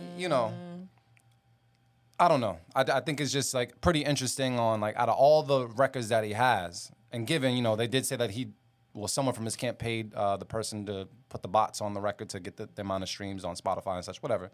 But his body of work compared to what this is actually about is kind of like It's low. it's low hanging a little bit. It is definitely, you can say that it's low hanging fruit. And I mean, when we discussed it before, that's why I was saying, like, more than anything, I live by a motto, man. You stay out the mud, you don't get dirty. They chose to get in the mud, right? J. Cole didn't. Exactly. He got the fuck out of the mud. Yes. But they chose to get in the mud, right? Yeah. And that's why, like, that's how we had the conversation before, because it's like, that's why I respected his stance to a certain extent, but it's more so, nigga, just next time, just don't jump in the first place. Like, you kind of jumped in at that point, you can't backtrack, right? You don't have to say nothing. Just gracefully bow out. But they was in it, right? Kendrick, Drake, they went at it. They're doing it. That stance to make it creative and to make it funny, it was just genius. Like, it's still lighthearted. He's calling them a pedophile, but it's still... I don't know if that's lighthearted. I understand what you're saying, but it's still playful. Like, nobody's thinking about... Like, I play the song. So now, as a DJ, I have to play the song, right? And it's the type of song that you play at the end of the night. It's the type of song that you end, where you can end, or you could turn the party up. But I choose to wait to kind of end shit on a high note. And it's playful. You know what I'm saying? Like, it's very playful. It's just like teasing the nigga. It's like, it's exaggeration. It's like, yeah, you like to fuck with young girls. Yeah, you fucking with young girls that's legal. But we're gonna take it to the extreme. But we're gonna take it to the extreme. We ain't saying we don't have no no proof of you fucking with like a actual minor. Yeah. But it's just like, nigga, you like to play with little girls. You like to play with girls that's younger than you. So we're gonna go to the extreme, and we're gonna be clever. That's just Strike a crazy. chord, and it's probably A minor. That's a great line, Yeah. Yeah. and the way he said it. Yes. But like I said, like I don't think it's not great lyrical work from Kendrick. It's just genius. It's just genius, like in terms of strategy. And then it's the type of shit that like it don't matter what you do, you kind of have to just leave. You have to do what Drake's doing right now. You have to just leave that. You got to leave it alone, fam. You got to stay away from it. You got to stay away from it completely. Even the fact that he even tried to, you got to stay, nigga call you a pedophile. You just got to, you can't defend yourself from that. You can't, you got to stay away from it. So, yeah, it's like, I don't know. I mean, the fact that the record is about Drake and it's one of Kendrick Lamar's biggest records, like, there's some Drake influence that blew that record up, honestly. You know what I mean? Like, because if... I thought about that. Like, so I like that point. I'm glad that you said that. Because without it mentioning Drake, it instantly pulls his demographic in, you know what I mean? And makes them aware if they didn't know who Kendrick Lamar was. But there's definitely some influence when it comes to the viralness of this is because Drake's in it. And would it have been as big of a record if it was a different artist? I don't know. But what I will say is this. That's the risk that you take when you battle somebody. Yeah. So the reason that it even got to this level is the fact that all he said was, fuck the big three, nigga, it's just big me. Bang! Right? That too. So, and they've been throwing jabs at each other for a long time. Yeah. So when you engage, that's part of it. What was I joking with you the other day about in terms of boxing? Boxing is about not only picking the right opponent, but picking the right opponent at the right time. You know, that's like talking shit to Floyd Mayweather. Like, there's other boxers that were like, in essence, you could say like more popular than him, right? Like somebody like a Manny Pacquiao is technically more popular than a Floyd Mayweather because you got the whole Asian community. That's a lot of people, right? And Floyd is already a champion, but that doesn't make him more popular than this next person, right?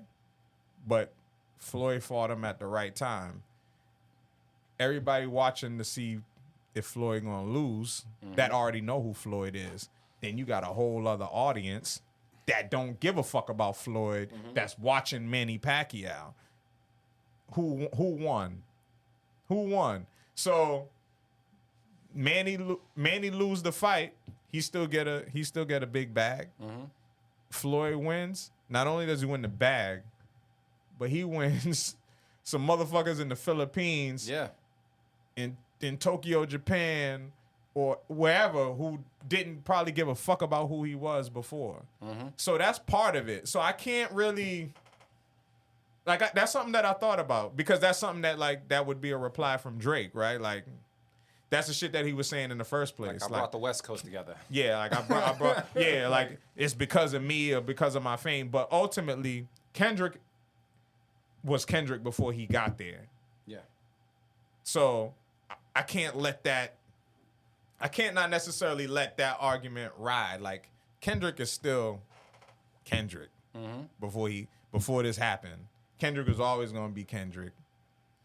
So all you did was amplify Kendrick to the people that already fucked with Kendrick. Gotcha. All it did was make the people that already fuck with Kendrick have more of a leg to stand on and to be proud that they was already rocking with Kendrick. That's really what happened. His touring, he ain't do that shit nowhere. Where he do his show at? In L.A. Yep. With his people. He's the certified king of the West Coast. I don't have to call him the king of hip-hop. He could be. But you could say J. Cole is the king of hip-hop right now. There's still arguable. Yeah. But in terms of the West Coast, in terms of... That's his space. And that's what he did with Not Like Us. he solidified himself as I'm the general, nigga. I'm the guy. You not like us. I represent the fucking West Coast, nigga. You might not even be able to come to Cali for your fucking show, nigga. Like, it's genius, man. I got to give it credit where credit is due. I have no dog in the fight. I'm not more of a Kendrick fan than a Drake fan, or like I'm not. Like it's not like I'm very indifferent when it comes to the fandom, but you got to give it up, man. So that's my take on it, man. That was very long-winded. I'm sorry, people, but No, it was just great feedback. What did they say right here? Meet the Grams was an amazing setup for Not Like Us. Yeah. But yeah, just want to put that out there. I will say this as well. I felt like and I'm not good with the time stamping of all this, but I do feel like, you know, there was a point in time, I don't know if it was early this year or late 2023, but hip hop wasn't necessarily doing that great. And it took for beef to kind of like revive the genre a little bit. That everybody was beefing. Certain people was beefing that didn't necessarily even need to be beefing. People filming videos for beef, the beefs that they had, but it kind of shows that like maybe that's what we needed to kind of like love the art form again, you know what I mean? Because a little bit. Because we needed a little bit to have us kind of pay attention to hip hop a little bit more when all these other genres are trying to grab our attention, you know what I mean? So it kind of revived the attention that hip hop was well deserving of, because I think, you know, we were kind of at a low time where hip hop was kind of not fading away, but it wasn't as dominant with everything else. So I guess beef works in some cases. But yeah, thank you for that feedback, man, and that insight. We're going to get to some more beats, Motivate Merren, before we close out the show. I got a beat right here called B-Day Suit, Outer Space. All right. You know what I mean? It's from a producer that calls himself Between Two Worlds. Okay. So we're going to listen to it right now. Beat Club Podcast. Keep it or cut it. Let's get it. That's Let's what go. I told her last night, man.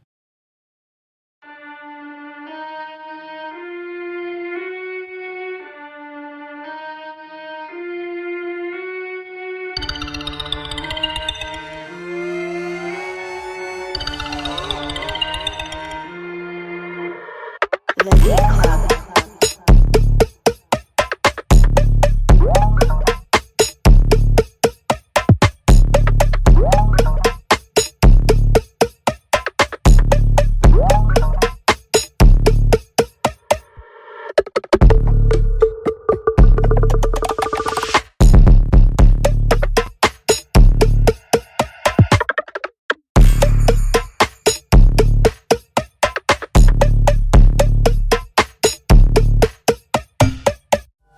The Beat Club.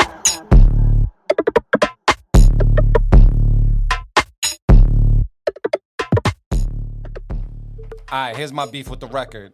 I needed some more instruments over it. The percussion was incredible, but I was just hoping for something else to come in, whether it was strings or just something else. But Who was this? This is a person that calls himself Between Two Worlds. Between Two Worlds. I've never heard this person before, but I can't cut it based off of the percussion, bro. I'm gonna keep it just based off of that alone. It kind of just reminds me of like Rilla Force does stuff like this from time to time as well. Nigga said they playing marbles on the beat. Shit. That sounds crazy. Yeah, but I do wish there was some other instrumentation involved with this beat. But I did like what you got going on. I could listen to this a little bit long. I'm into that shit, so I'm gonna keep Is it it. still playing? Now I can pull it back up. Pull it up. Nah, let me do what we do. Here we go. And let me hit this play button because I need to. I gotta hear it again. I gotta see it. You got to? All right. I gotta see Why, it. where's the play at? All right, let me do this shit over again. Just for like 20 seconds.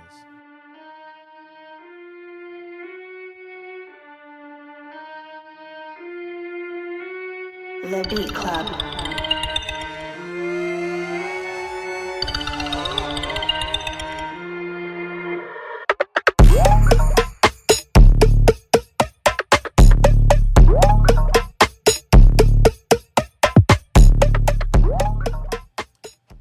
Like, Yeah. maybe it might take for an artist or something like that to be on that or whatever, like to do something with it. But like, you know what? I might hear someone like JID on this and like go fucking stupid. Yeah, I'm gonna keep it. You gonna keep it? Yeah, like once, especially even based off like the intro and the way that it gets reintroduced into the beat. So it does have you know, it does have it has some layers to it. Yeah, it's hard to cut it. Like I can't cut a beat like that's mixed that well with drums knocking that way. And depending on the artist, like anybody, fucking Jay-Z or something. You know what I'm saying? Yeah. Like just somebody with like that vocal presence, like it's gonna be a joint that you're gonna pay attention to. Yes. And as an artist too, I would write to that. You know what I'm saying? Like even if it was a situation where I was like, I like progress, it's enough for me to get my pen moving. Yeah. Like I can write something to that. Like I can play with the flow real crazy on that. Like, Yeah. you know what I'm saying? Like it's There's a lot of pockets. yeah, there's I would have liked some type of like some like, instrumental yeah. I wanted stabs to or hear something some. in I there. wanted to hear some like some honestly like some keys, like some sultry type keys, like you know what I'm saying, like something to offset the aggressiveness of the drum. The drums are aggressive. Yeah. You got to come smooth with the music, Absolutely. groovy with the music. That, in my opinion, but. I can't cut it. I'm gonna keep it. So you I'm gonna gonna keep it as it well? out there. I'm gonna throw the So that's keep two it out keepers there. from us, and I didn't see any cut. I think I seen maybe one cut, but everybody else had nothing but positive feedback Yeah, about yeah, it. I'ma keep it. They rocking with it, so it sounds like it's gonna get kept, man. Keep it. All right, we throw the 8 up on the board. You good? Going hard today, bro. Yeah, because I'm hungry. This is like taking place of my fucking food right now. God. Jeez. What All time right. is it? Yeah, the place almost over. Yep. Yeah. You ever been inside it? It's actually pretty nice. Yeah, I've sat in there. Really I've nice. definitely sat in there. But we got some more beats to get to. Let me see what we got here. I got something that is called, all the way from Rhode Island, God Has Done For Me. Dimelo Facts. Dato. Facts. That's a great beat title, man. That's a great beat title, man. I'm predicting some chords. I We'll see what's up. hope it's good, man. Don't fuck this up. Let's get it. Let's go. I couldn't get my head together. The peer pressure took over me. I didn't have the strength, no, to deal with reality.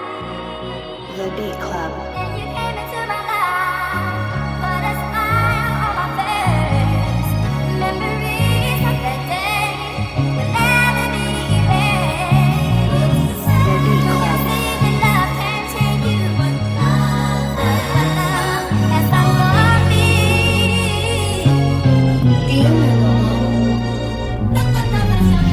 The Beat Club.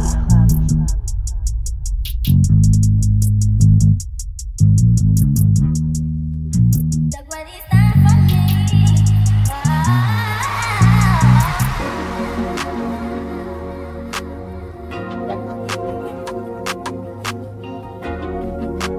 Look what he's done for me.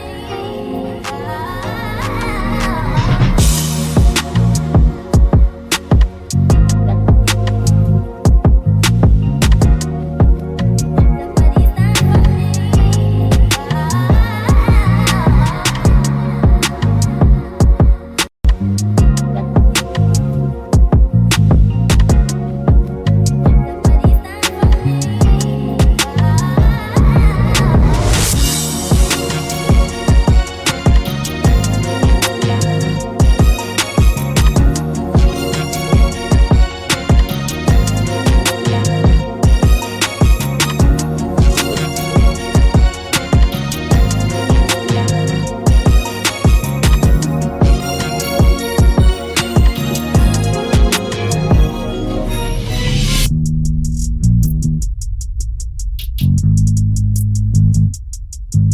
for The Beat Club. All right, Beat Club Podcast. Let's talk about it right now. Me and Motivate Merren were talking about the intro. Although it was nice, I do feel like it was a little bit of a long intro. And I think me personally, when I hear long intros, it makes me think that the drums, when it's about to hit, it's about to blow my fucking socks off. Yeah. Now, it didn't mean that you didn't execute on the drums, but I was expecting a little bit more from it because of the long-ass intro. It was smooth. But I can't hate on it too much. It was still pretty well done. So I'm going to keep it. I'm gonna cut it. Yo, shit. I'm gonna cut it because I let a couple of beats slide on the slide. Why you taking today. it out on this producer though? And I'm gonna take it out on this producer because more than anything of that main critique, especially in this setting, like yo, we're listening to just beats. So when you do like long intros, it was like after a while, I was like, yo, when the fucking drums gonna drop? It was 54 seconds and it was very underwhelming. You know what I'm saying? It wasn't like Andre 3000 on International Players Anthem where he rapped like, you know what I'm saying? Like he rapped to just the sample for all of that time, and then when the drums dropped for fucking Pimp C, Yeah, like it I hit. like that song, yeah. You know what I'm saying? Like that's how it got a hit, and it didn't hit. Like when the drums drop, it was very underwhelming listening to it that way. Once again, if I had my safe keep it, I would have given this a safe keep it. It's not a bad beat at all, but that's what threw it off for me. Like if it just started with the drums like that too, I probably would have been cool with it. But just listening to it in that sequence, no safe keep it. I have to cut it. Damn. This is you're on the money, Mark. That's what they saying. I'm gonna keep it. I think we've heard other beats that were a little more underwhelming than this. That's what I'm saying. You know, and we kept those. They slid. And that's what happens when things slide on. When things slide on the slide, fam, we have to mitigate it at some point. You know what I mean? It's like you see the little crack in the foundation. You're like, okay, it's just a little crack. Without the intro, Then another crack. if the intro was just not part of it and it got straight to the point, would you still cut it? I would probably lean more to keeping, but it's not a guarantee. Okay. Not a guarantee, but I would probably lean more to it because it would have just been like, you know. So we gotta keep it from me, cut it from Mark Merren. You guys look like they might be agreeing with you. Yeah. Motivate. Yeah. I'm seeing some keeps. I'm seeing Keys. Look like they might be agreeing. Oh wait, there's a keeps out there. All right. What we gonna do, Motivate? We gonna keep it? You have the buttons. It's up to you. It's on you. Cut it. That's fucked up. That's my decision. You ask me. That's fucked up. No, it's okay. We got a couple more to go to before we close out the show, man. Let me get. I got something from Maryland. Shout out to my family in Maryland, man. Something called Chill Trap. It's from the homie Trippy Pizza. That sense. You know who would kill that last beat though? Now that I'm like thinking. After you cut the shit? Yeah, after I cut it. Oh my God, who? Bun B. Bun B. I don't hear his name come up enough. Underground King Bun B. Bun B would sound good on that beat. But even still, like the mix, like the bass, like yeah, I'm good with my decision, man. Like this motherfucker cut your beat and told you who would sound good on your beat. Because I already said it wasn't a bad beat. It wasn't a bad one. I just have to cut it. All right, so I got this joint Trippy Pizza, sent something in called Chill Trap, all the way from Maryland. We're going to take a listen to this right now on the Beat Club podcast where producers are heard. Before we play this joint, do know if you're watching right now and if you haven't, hit the subscribe button, hit the follow button, Yes. share the feed. Help a brother out. Yes. Help two brothers out. Yes. And let's make this joint happen, man. Trippy Pizza, Chill Trap. Let's get it. Let's go.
I see a cut it, it's kind of boring. But I also see, damn, this is kind of tough. Motivate Merren. I'm cutting it. Damn. I was torn, but it wasn't enough. It wasn't enough for me. The melody didn't move me like that. It was, yeah, the melody didn't really move me like that, honestly. Like, this is another beat, like Safe Keep It. Yes, I would have thrown out the safety, but it didn't move me enough, man. Like, I can hear the record too. Like, I can hear like the song, like what the song would be, but it wouldn't be a song that I would like, you know what I'm saying? Like, really care for. And I listen to music objectively, like, a lot. Yeah. Like, I understand people, you know, like I understand what people like. So this might be a song that I would have to play, but it wouldn't be a song that I would necessarily like to play. So yeah, I'm gonna cut it. See, I feel like I said, I listen to like certain tracks that I vibe to now, and I'm like, if I took the artist off of it, I'd probably would cut that beat, but the artist just would add something to it. Yeah. I feel like if I heard Gucci Man on this or something like that, I'd play it. Yeah, I'd play it. Even T Grizzly, I'll play it. Yeah, and it would depend on what they talking about. This too. Like, there's a lot of things. There would be a lot of factors for me, but yeah, I'm gonna cut it. I said it's boring. Just say it. Yeah. Yeah. You know what? But I am on the fence with it because the artist isn't on it. So yeah, I'm a little so when it comes to the melody as well. But the percussion is moving. But yeah, I think I'm gonna have to cut it because I don't have a Safe Keep It. Cut it. All right. I'm glad you're doing that. It's the that hard easy. Work with that. It's that easy. It's that easy, man. It's that easy, man. Damn. We still at 8. Still at 8. 8's a great number though. 8 is a great number. Shit. My team I grew up with, they called it 8s. We good. All right. We got like 2 more and we good? Let's see if we can pick it up. I got something called, I always get excited when I see this name attached to a beat name. It's called Funkin' 40s. Okay? Real Production Centers joining. Real. Yeah, whatever joint we played yesterday. Shit. Yeah, that joint was gone. People was rocking with that for joint sure. was gone. Let's see how this one does on a Beat Club podcast where producers are heard. Let's get it. Let's go.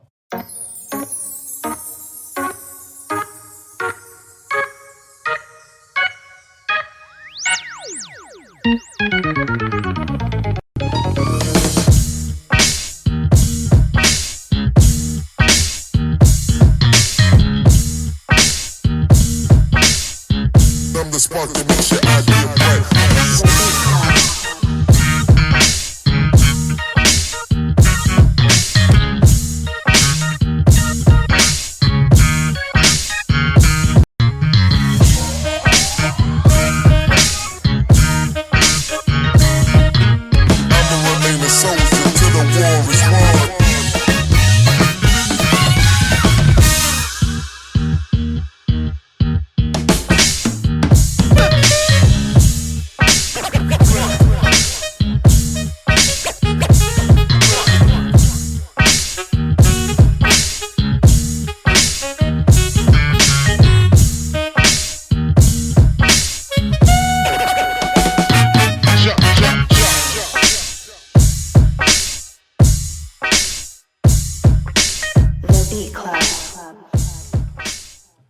All right, Beat Club podcast, man. That was Funkin' 40s I'm gonna go to motivate Merren and see how he feels about this, because you know he has a special place in his heart for the funk. Motivate. Yeah, this is a keep it. I rock with this. This was enough. This was what I call making something out of nothing. It's a making something out of nothing type beat.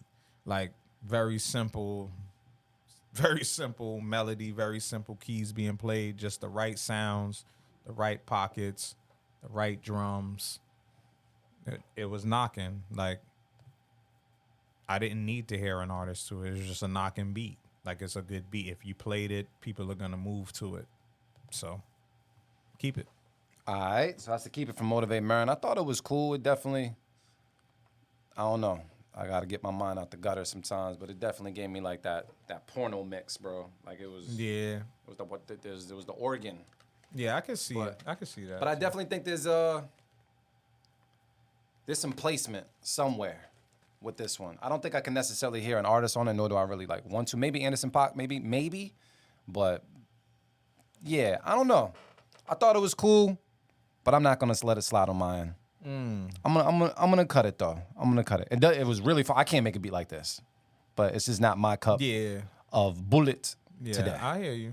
So yeah. Sound. I agree with some of the feedback in regard to sound. I definitely think it wasn't 100% my sound, but what it reminded me of, it definitely had a live feel to it.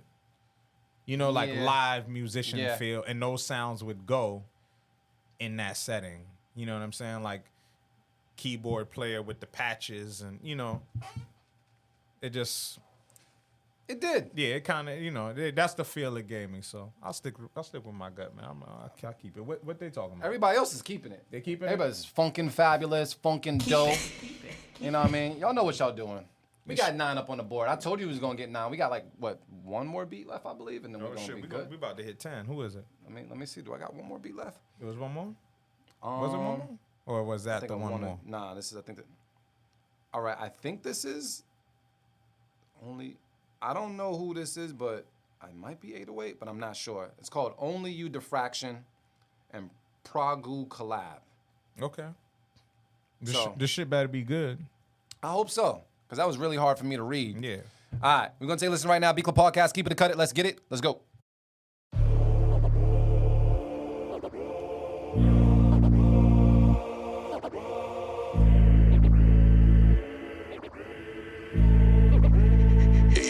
Diffraction.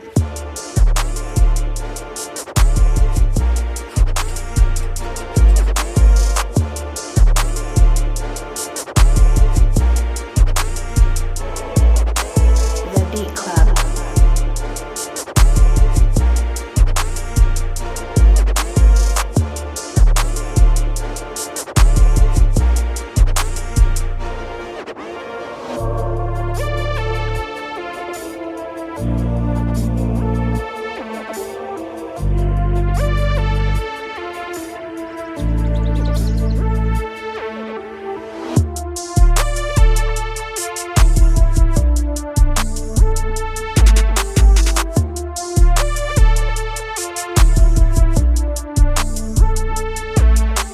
The Beat Club.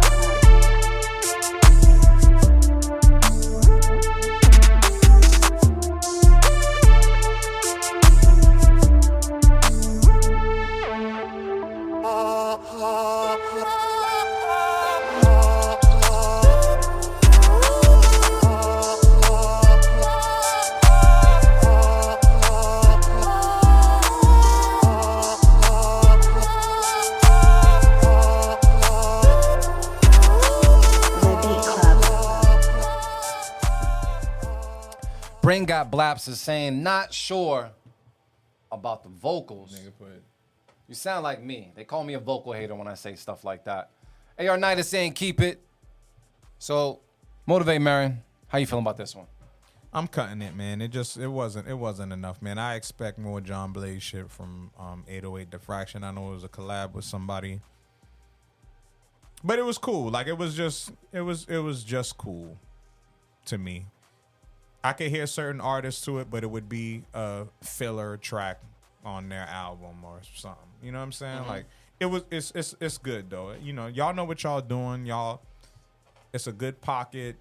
sonically, I thought it could be better. Like I felt like some sounds could be more pronounced. You know, like it was kind of low. Like I had to turn the volume up. But yeah, it was just cool, man. It was just cool, and yeah, I gave up. Safekeepers, I give them up early, so. It's like you about to break up, my nigga. Yeah.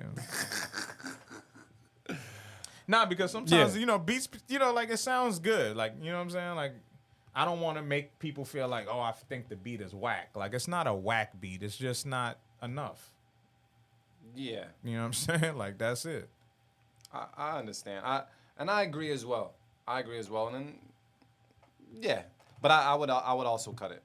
That's all I would say. You already thought to cut it? Yeah. I'm gonna cut it. All right, I'm gonna listen to what this man just told me. Who's that? The dude with the Reggie weed? Nah. All right, so let's just get through these two, Merren, and then we good. Who you talking about? The Reggie weed? No, not the Reggie weed. Oh. I got something from Brain Got Blaps. Yeah, the Reggie weed. Why you gotta call him the Reggie weed? Make Reggie great again, man. We was talking about this shit earlier, man. Oh my God. Yeah. Well, it's not called Reggie weed or anything else man. like that. you know that's our long running joke with Brain Baps, man. You know, Seattle, they got that Reggie out there, man. I don't know. I don't know. That's horrible. I'm talking shit, and we from Boston. It's okay though. Now we got good butt out here. That's how I go crazy. That's how I go crazy for my city, man. How the West was won. Oh. Brain Got Blaps. Okay. Keep it or cut it. Let's get it. I Let's love go. you too, Brain.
They're saying a lot going on, but I got a lot of fire out there as well. It's clean though. Sounds like a Snoop song.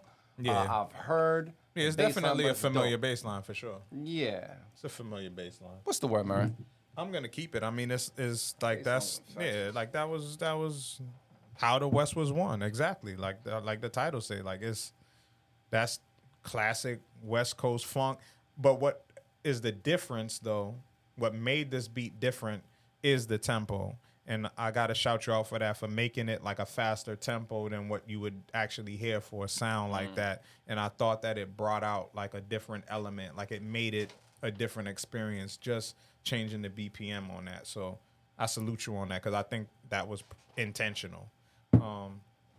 Yeah, it was well done, bro. You said it right.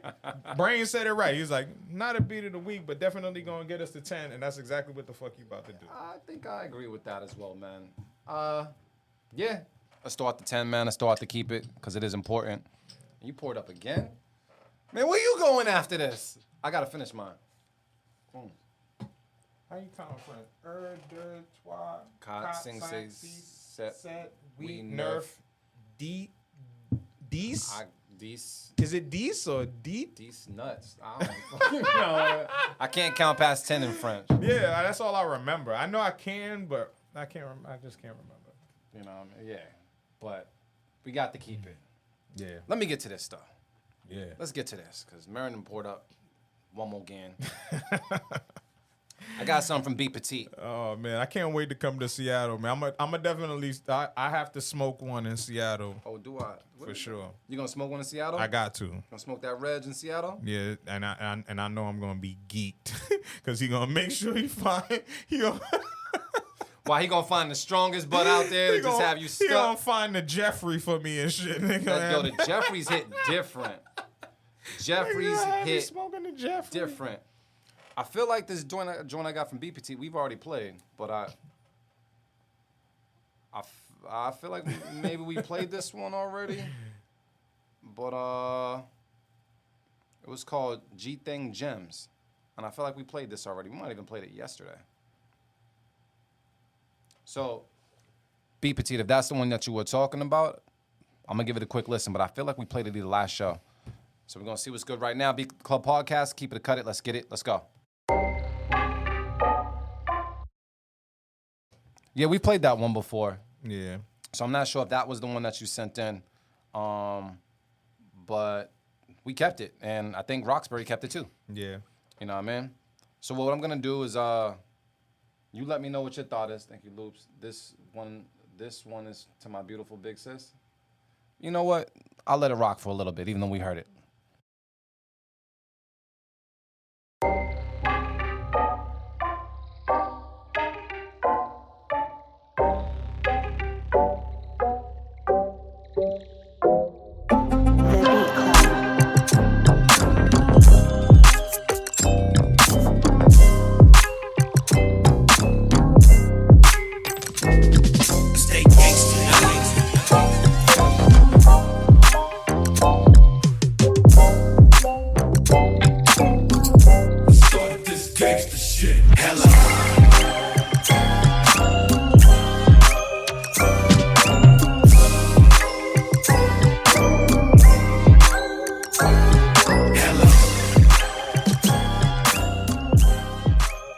All right, so if you don't know, we did have that on the last show. So if you want to hear more of the beat, you can definitely check us out on all DSPs and listen to that joint again, or go on to YouTube and listen to the past episodes. But it did get kept, and I want to let you know we did play it for Roxbury, and they definitely did fuck with this beat. Yeah, they was rocking with it. You know what I mean? So we that was the keep it, but we're not gonna add it to the keep it here because it's don't get added to the count. But I will go to this last beat, I believe, which is from. I've never heard of this person. It's from Orlando. A person called Nabi One. Nabi One. Nabi One from Orlando. Something called Captain Crunch. Captain Crunch, Crunch Berries, elite cereal. That's a pretty busting. Very elite cereal. Elite cereal. Didn't you tell us not eat this junk? And you talking about the elite cereal? I'm talking about my childhood. I haven't had Captain Crunch since I was a kid. Like I can't even tell you the last time Cap and make it happen. But bro. I remember it being an elite. You know, come on, man. We talked about fucking cornflakes with the sugar on the cornflakes because you didn't have Frosted Flakes. That shit was elite too. I used to look forward to it. You know what I'm saying? Yeah. I used to get the Raisin Bran and sometimes pick you keep a couple of raisins in there, but pick most of them out just because you wanted the. Why you pick the raisins out, bro? Because the raisins sometimes would be too much. Sometimes they'll have especially when you would get to close to the end of the box, you have mad raisins in your cereal. You don't want mad raisins in your cereal. Raisin Bran is one of my top 5 cereals. Raisin Bran Crunch. Yeah, Raisin Bran Crunch was different. I used to fuck with Berry Kicks too. Oh. People used to sleep on Kicks, but Kicks. Berry Kicks was kind of fire.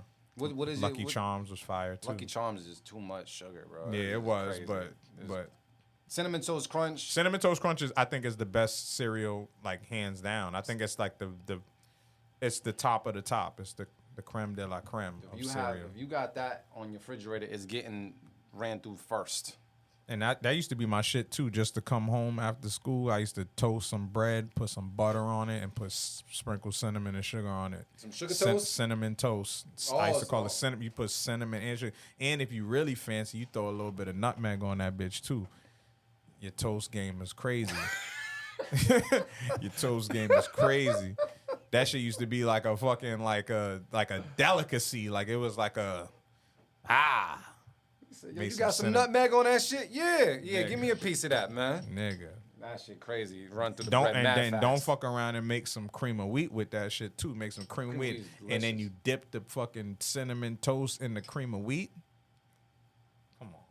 That's. I don't know about that. I never. You never dipped the bread. Nah. You never dipped the toast in the cream of wheat. Nah, cause that's going through too many groceries at once. You gotta spread that shit out. You either having cream of wheat or you having toast. Nah, but You bread can't go make- bad. So bread, you always get a loaf of bread. We had way too many kids at Nana's house to just. You always get a loaf of bread. Used to be like $1 too back then. So you always could run through the bread because you would have everything else, and your mama send you to the store for some bread. Just go get a loaf of bread for breakfast. We already got the bacon. We already got the eggs. But niggas ran out of bread the day before, so you gotta go get a loaf of bread. We had enough kids at Nana's house that by the time we all had a sandwich, like all you had was the back ends of bread that no one else like ate. I used to fuck with that. That shit is actually really I used good. to like the ends for my peanut butter and jelly sandwiches. I thought that was like a better move for the peanut butter and jelly. I'll tell you some ghetto shit that I did before is I took the bread, I toasted the bread, put a little peanut butter, just a little bit on both sides, and then you go and you would get the big tub of the Metropolitan ice cream, or was it Neapolitan? I forgot what the fuck they call it. Neapolitan. Man, you could do a couple of scoops like that, and you make like a ghetto ice cream sandwich. That sounds fire though. And people clowned me for a little bit till they tried that motherfucker. Yeah, that and sounds shit good. was delicioso, bro. I see the play. You know what I'm saying? I see the play.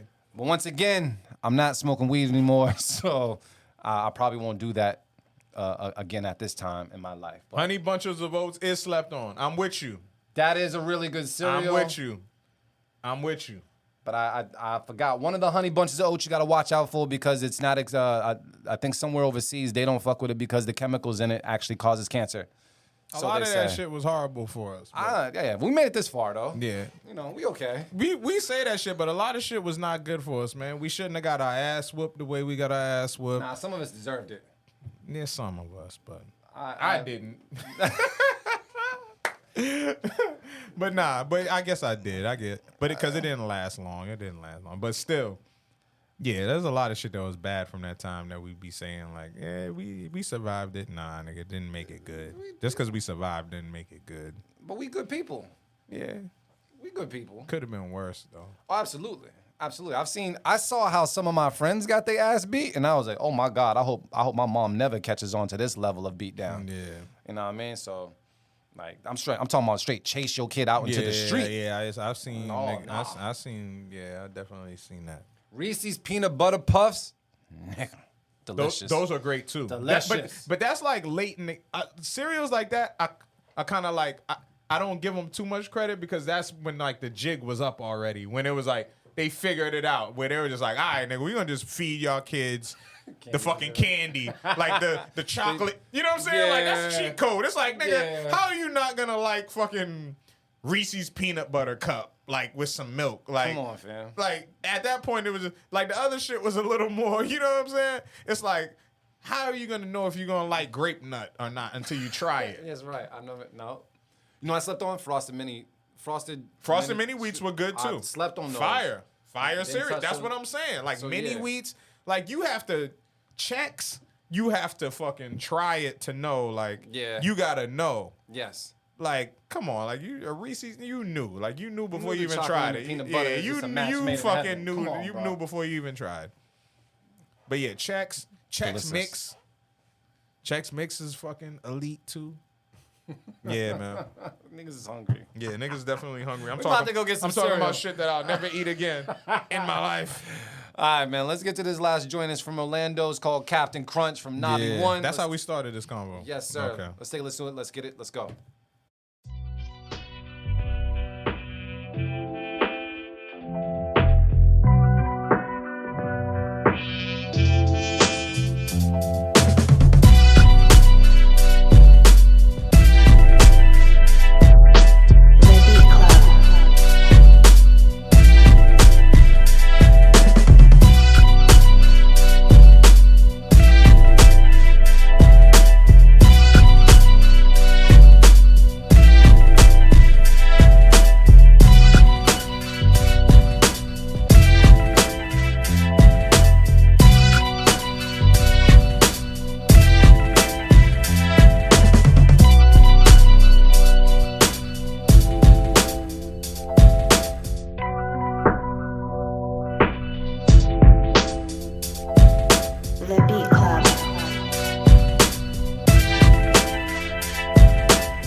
feel like I don't know if they laid the 808s with the kicks at the same time, but it was definitely knocking.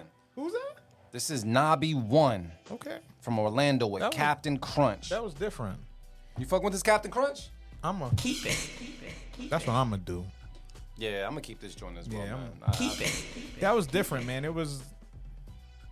At first, I was, like the first couple seconds, I wasn't sure, but same. I thought I was gonna be able to predict it. The drums caught me off guard a little bit. Yeah, it was just I like it, man. I like it. It had definitely a certain charm to the beat, a certain just creativity about it. I feel like. Yeah. You know what I'm saying? Like very simple, but simple is good sometimes, man. Simplicity, we used to survive, man. Sounds like we reached 11. Yeah. 11. Yeah, we got 11 keep it. I rock with it. I will say this though. We got 11 keep it's. We went through all the beats. If you didn't get heard today, your beats will get pushed to a future show. But do know that there was only one Beat of the Week nomination. Yeah. That was Brown Jewel. The Brown Jewel. So what we gonna do real quick, man, we're gonna have Motivate Merren give his shout out 1 second. Make sure that nothing else is on that screen. Get that close up. And Motivate Merren, you wanna shout out Brown Jewel's joint? It's called So Far. So you go, you wanna do your drop? Where's that? It's playing? Nah, I'm not gonna play it. Yeah, I want you to drop. Oh, just do the drop. I thought you were gonna have to be playing while the drop. Nah, I was gonna. But once again, shout out to The Brown Jewel, another Beat of the Week on the Beat Club podcast where producers are heard. Keep sending that heat. We appreciate the love and energy always. The Brown Jewel. That's the only place that you'll hear her name said that way too. Is The Brown Jewel on the Beat Club podcast where producers are heard. Got it in the background now. Let me let that shit rock for a second. So glad you chose me, baby, and I'll make you so happy. Amazing flip. I'm firm on that decision. Amazing I'm not flip. contesting that at all. Amazing flip, man.